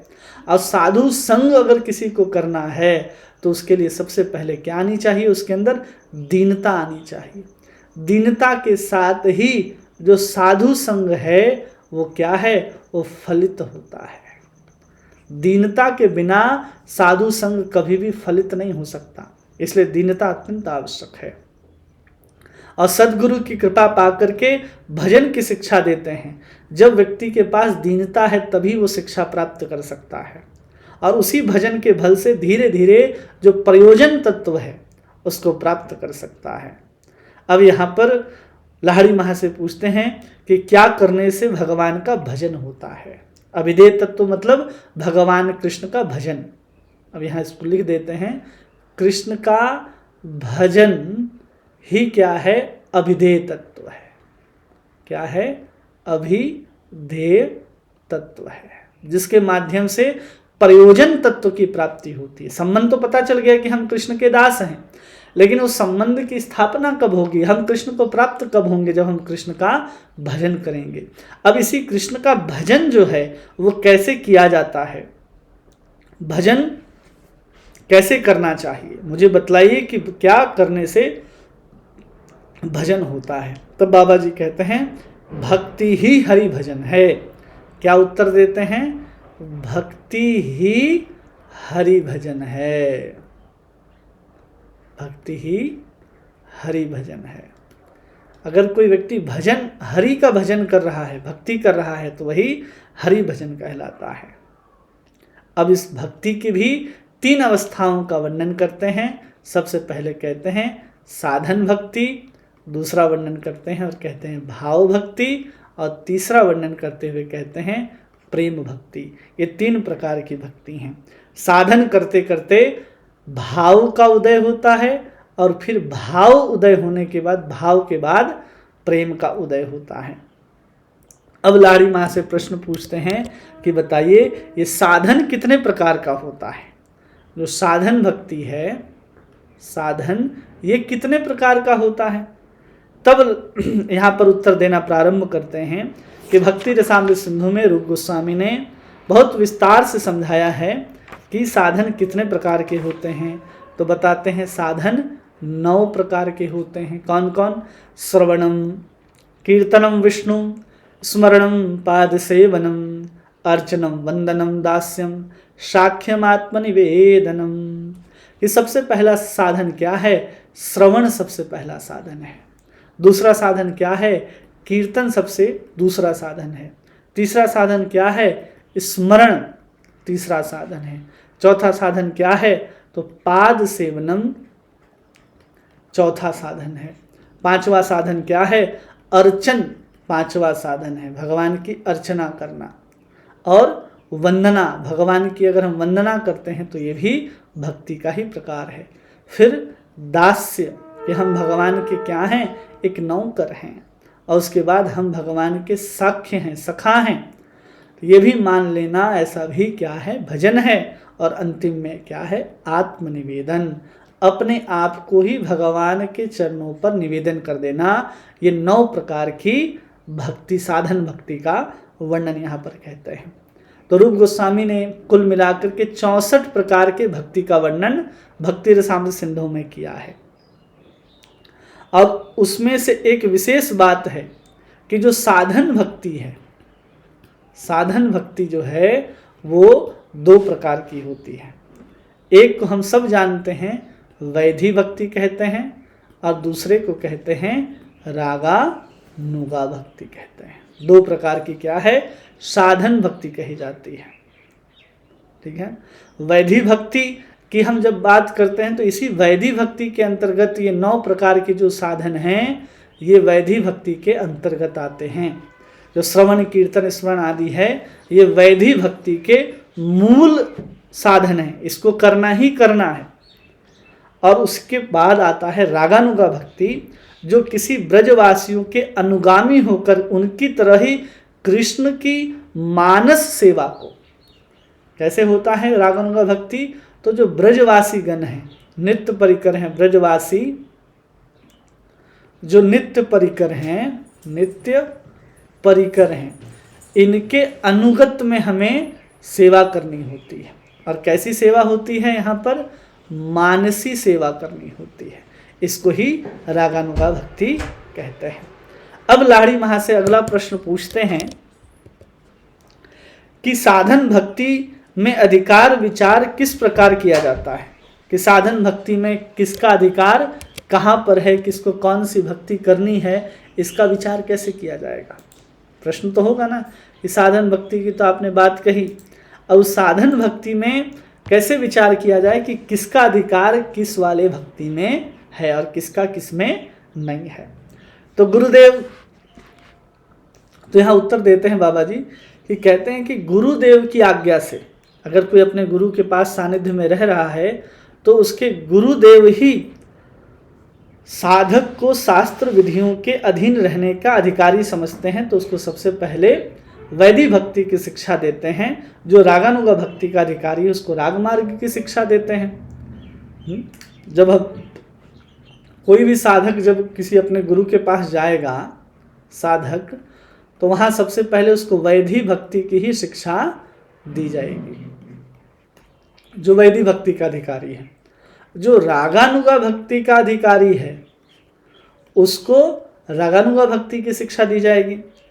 अब फिर लाहिड़ी महा से पूछते हैं कि बताइए कि अधिकारी है ये कैसे जाना जा सकता है, कि कोई एक भक्त आया वो रागानुगा भक्ति का अधिकारी है कि वैधि भक्ति का अधिकारी है, ये कैसे जाना जाएगा? तो यहाँ पर बाबा जी उत्तर देते हैं कि जिनका आत्मा में राग तत्व की उपलब्धि नहीं हुई है और जिन्हें शास्त्र के विधियों के अनुसार उपासना आदि करने की इच्छा होती है, वैधि भक्ति के अधिकारी हैं। किसके लिए कहा जा रहा है? इसको अभी तक आत्म तत्व में राग नहीं है।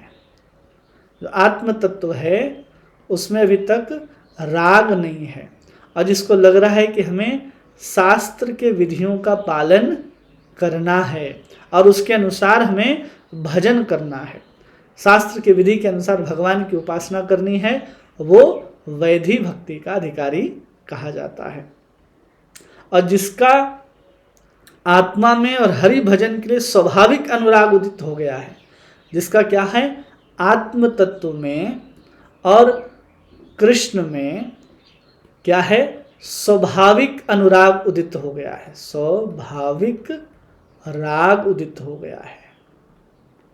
कि सीधा उसको कृष्ण भगवान हैं कि नहीं हैं, भगवान क्या करते हैं, कौन सा कार्य कैसा है, उसका इन सब में कोई रुचि न जानने के बाद भी ये सीधा क्या है, भगवान की लीला के प्रति, भगवान के गुण के प्रति, भगवान के रूप के प्रति अगर आसक्त है तो उसको रागानुगा का अधिकारी समझना चाहिए।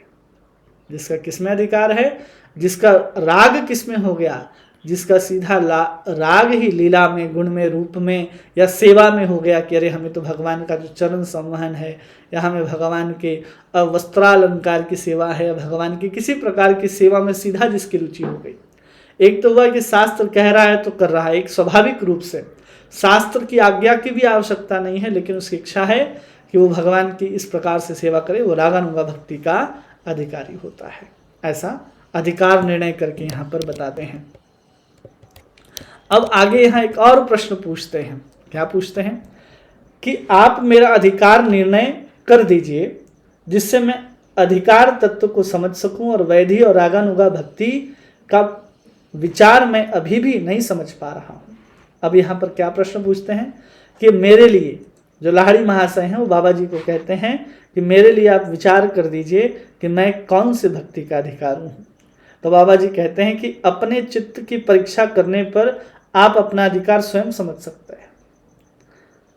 कि खुद अगर हम अपना चित्त का निरीक्षण करें कि हम कितने पानी में हैं, कितने दूध में, हम कितने जड़ के प्रति आसक्त हैं, कितना हमें भगवान के गुण रूप लीला सुनने में हमें रुचि होती है, उसके अनुसार हम अपने उस अधिकार का निर्णय कर सकते हैं।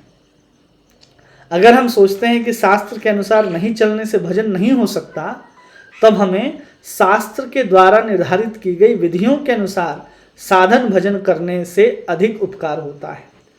इसलिए आजकल मेरे मन में यह बात भी आती है कि हरि भजन रस का समुद्र है और धीरे धीरे भजन के बल से उसे पाया जा सकता है। इसलिए वहाँ बताते हैं कि आपके हृदय में शास्त्र विधियों का ही आधिपत्य है।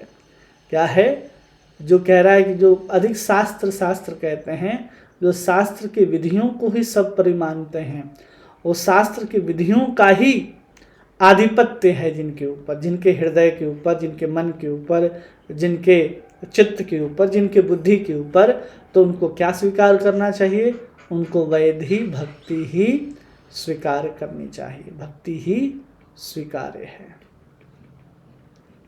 स्वीकार्य है, ये चीज निर्धारित होता है।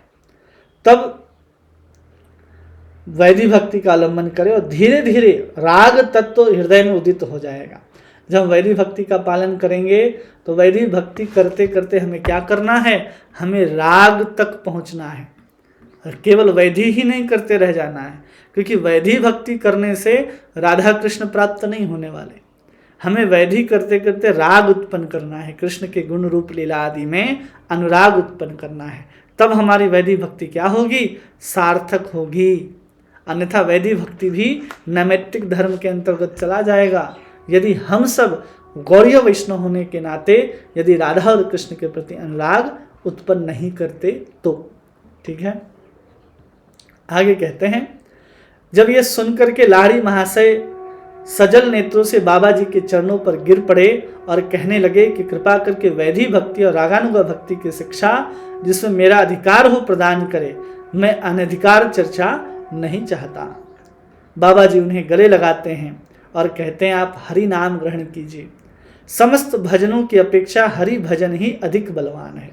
जितने प्रकार के भजन शास्त्र में कहे गए हैं, उन सबसे श्रेष्ठ भजन अगर कोई कहा जाता है तो एकमात्र हरि भजन ही सबसे श्रेष्ठ है और बलवान है। और नाम और नामी में किसी प्रकार का कोई भेद नहीं है। हम जब कृष्ण यहाँ पर लिख रहे हैं और जब हम कृष्ण कह रहे हैं तो स्वयं कृष्ण में कोई और इस नाम में कोई अंतर नहीं है। निरपराध होकर के नाम यदि कोई ग्रहण करता है और नाम भजन से जो 9 प्रकार की भक्ति है, वो पूर्ण हो जाती है। केवल यदि कोई हरे कृष्ण महामंत्र जप कर रहा है, केवल नाम ही ले रहा है, तो उसका श्रवण भी पूरा, कीर्तन भी पूरा, स्मरण भी पूरा, वंदन भी पूरा, अर्चनम भी पूरा, वंदनम दास्यम साख्यम आत्मनिवेदन तक उसका सब पूर्ण हो जाता है, केवल और केवल नाम के द्वारा ही। नाम करने के साथ साथ भगवान की लीला स्मरण के द्वारा हम सब कर सकते हैं। और नाम कैसे लेना चाहिए? भगवान की लीला स्मरण करते हुए, यहाँ पर कह रहे हैं नाम ग्रहण कर सकता है, लीला स्मरण करते हुए हम हरे कृष्ण महामंत्र जपें। तो जो भी हमारे रुचि के अनुसार हम लीला का चिंतन करना चाहते हैं, स्मरण करना चाहते हैं, स्मरण करते हुए यदि हम हरि भजन करते हैं तो नवधा भक्ति में जितने और अंग हैं सब अपने आप पूर्ण हो जाते हैं, केवल हरि भजन मात्र से। कैसे भजन करना है?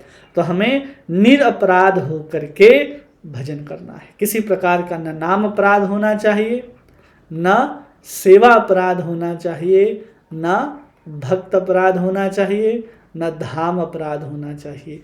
इन अपराधों से पूर्णतः शून्य होकर के लीला स्मरण करते हुए कोई हरि भजन करता है तो जो नवधा भक्ति हैं वो सब अपने आप पूर्ण हो जाते हैं। अब यहाँ पर लाहिड़ी महाशय कहते हैं कि मेरा चित्त तो बिल्कुल व्याकुल हो गया, प्रभु कृपा करने में देर न करें। बाबा जी कहते हैं आप निरपराध होकर निरंतर यही नाम लिया करें, हरे कृष्ण कृष्ण कृष्ण हरे हरे, हरे राम राम राम हरे हरे। ये मंत्र का उपदेश देते हैं। हरे कृष्ण महामंत्र जपने का उपदेश जो हैं वो बाबा जी उनको प्रदान करते हैं। और कहते कहते बाबा लाहिड़ी महाशय हाथ में एक तुलसी की माला दी और लाहिड़ी महाशय उस माला में उक्त नाम का उच्चारण करते करते करते रोने लग गए। आज मुझे कितना आनंद का लाभ हुआ है जिसका मैं वर्णन नहीं कर सकता। इतना कहते कहते आनंद के मारे अचेतन होकर बाबा के पैरों पर गिर पड़े। बाबा जी ने उन्हें सावधानी से पकड़ रखा। बहुत देर के बाद लाहिड़ी महाशय आज मैं धन्य हो गया, मैंने कभी भी ऐसा सुख नहीं पाया। बाबा जी कहते हैं आप धन्य हैं क्योंकि आपके श्रद्धापूर्वक श्री नाम ग्रहण किया है, आपने मुझे भी धन्य कर दिया। उसी दिन लाहिड़ी महाशय माला लेकर अपने कुटी में निर्भय होकर के भजन करना प्रारंभ कर देते हैं। बिल्कुल क्या हो गए वहाँ लाहिड़ी महाशय? निर्भय हो गए और निर्भय होकर के हरि भजन करना प्रारंभ करते हैं। अपने पूरे अंगों पर जो द्वादश तिलक हम लोग लगाते हैं, ओम केशवाय नमः, नारायण माधवाय नमः, गोविंदाय नमः, इस प्रकार जो हम लोग तिलक लगाते हैं वो सारे के सारे तिलक लगा करके लाहिड़ी महाशय प्रतिदिन 2 लाख नाम जप करने लग गए। परमहंस बाबा जी नित्य दंडवत प्रणाम करने आते थे और कोई दूसरा काम नहीं था। गुरुदेव की सर्वदा सेवा करते थे। व्यर्थ की बातें और उस्तादी को उन्होंने सर्वथा त्याग कर दिया था। लाहिड़ी महाशय पहले के लाहिड़ी महाशय नहीं रहे, अब वे वैष्णव हो गए। और एक दिन लाहिड़ी महाशय वैष्णवदास बाबा जी के पास आते हैं, दंडवत प्रणाम करते हैं और जिज्ञासा करते हैं कि प्रभु ये प्रयोजन तत्व क्या है। क्या प्रश्न पूछते हैं? कुछ दिन के बाद आते हैं और पूछते हैं बताइए कि प्रयोजन तत्व क्या है, उस प्रयोजन तत्व के विषय में हमें बताइए। तो बाबा जी कहते हैं कि जीव का जो प्रेम है, प्रेम ही क्या है? जीव का प्रयोजन तत्व है। ये हम भगवान कृष्ण के प्रेम को प्राप्त कर लें, यही प्रयोजन तत्व है। साधन करते करते सबसे पहले कैसे वो प्रेम उदय होता है, तो इसको भी समझना है कि सबसे पहले व्यक्ति साधन भक्ति करता है। साधन भक्ति में वो वैधि कर रहा है तो वैधि से उठ करके कहाँ पहुँचना है उसको? राग में। और राग के बाद वो कहाँ पहुँचेगा? भाव भक्ति में। और भाव भक्ति के बाद वो प्रेम में पहुँचता है। ऐसे एक एक करके उसको आगे बढ़ना होता है। जीव का जो नित्य धर्म है वही नित्य धन है और यही प्रेम ही हमारा नित्य प्रयोजन तत्व है। उस प्रेम के अभाव से ही जीव जो है नाना प्रकार के कष्ट को झेल रहा है। यही प्रेम न होने के कारण हम जड़ बंधन में फंसे हुए हैं। इस प्रेम से बढ़कर के और दूसरा कोई वस्तु नहीं है। कृष्ण केवल प्रेम के वश में होते हैं और प्रेम चिन्मय तत्व है। आनंद घनीभूत होने पर प्रेम होता है, वही आनंद जो है और घनीभूत हो जाता है तो हमारे लिए वो क्या बन जाता है, प्रेम हो जाता है। लाहिड़ी माँ से रोते रोते क्या मैं उस प्रेम के लाभ करने के योग्य हो सकूंगा? तब बाबा जी कहते हैं थोड़े ही दिनों में आपने साधन भक्ति के द्वारा अपने हृदय में क्या प्राप्त कर लिया? लाहिड़ी माँ से भाव भक्ति के स्तर तक पहुंच गए, प्रतिदिन 2 लाख नाम जप करते हुए। यह सुनकर लाहिड़ी माँ से आनंद से गदगद हो गए और बाबा जी के चरणों पर लौटते पूटते कहने लगे कि गुरुदेव के अतिरिक्त और कोई वस्तु नहीं है। हाय, मैं इतने दिनों तक क्या करता रहा। गुरुदेव ने स्वयं ही कृपा करके इस विषय रूप से मेरा उद्धार कर दिया, नहीं तो मैं इसी संसार में इसी तरह पड़ा रहता और मेरा कोई उद्धार नहीं हो पाता। ऐसा कहते हुए उनके चरणों पर गिर पड़ते हैं और इसके बाद यह अध्याय पूर्ण होता है। अगले अध्याय में हम सब चर्चा करेंगे कि वैदिक भक्ति नित्य धर्म है, नैमित्तिक नहीं। इसके विषय में हम लोग समझेंगे। वैदिक भक्ति को नैमित्तिक धर्म नहीं समझना चाहिए। ये क्या है? एक नित्य धर्म की तरह है। ये कैसे है, इसको हम लोग आगे आने वाले सत्र में समझेंगे। अगर आप इन वीडियोस के माध्यम से जो हमारे जो आचार्य ने जो आपको समझाया है, अगर आपको समझ में आ रही है तो आप इसको दूसरों तक भी पहुंचाने की कृपा कर सकते हैं, जिसमें सहायता कर सकते हैं कि कृष्ण भावनामृत आंदोलन जन जन तक पहुँचे। और आपको कोई प्रश्न यदि पूछना है तो आप कमेंट करके अवश्य पूछें। अपनी राय, अपनी सुविधा, आप जो भी कुछ कहना चाहते हैं कमेंट के माध्यम से पूछ सकते हैं। उसका उत्तर आपको या तो कमेंट में या तो आपको अगले वीडियोस के माध्यम से दिया जाएगा। आप सभी भक्तों का बहुत बहुत धन्यवाद। हरे कृष्णा।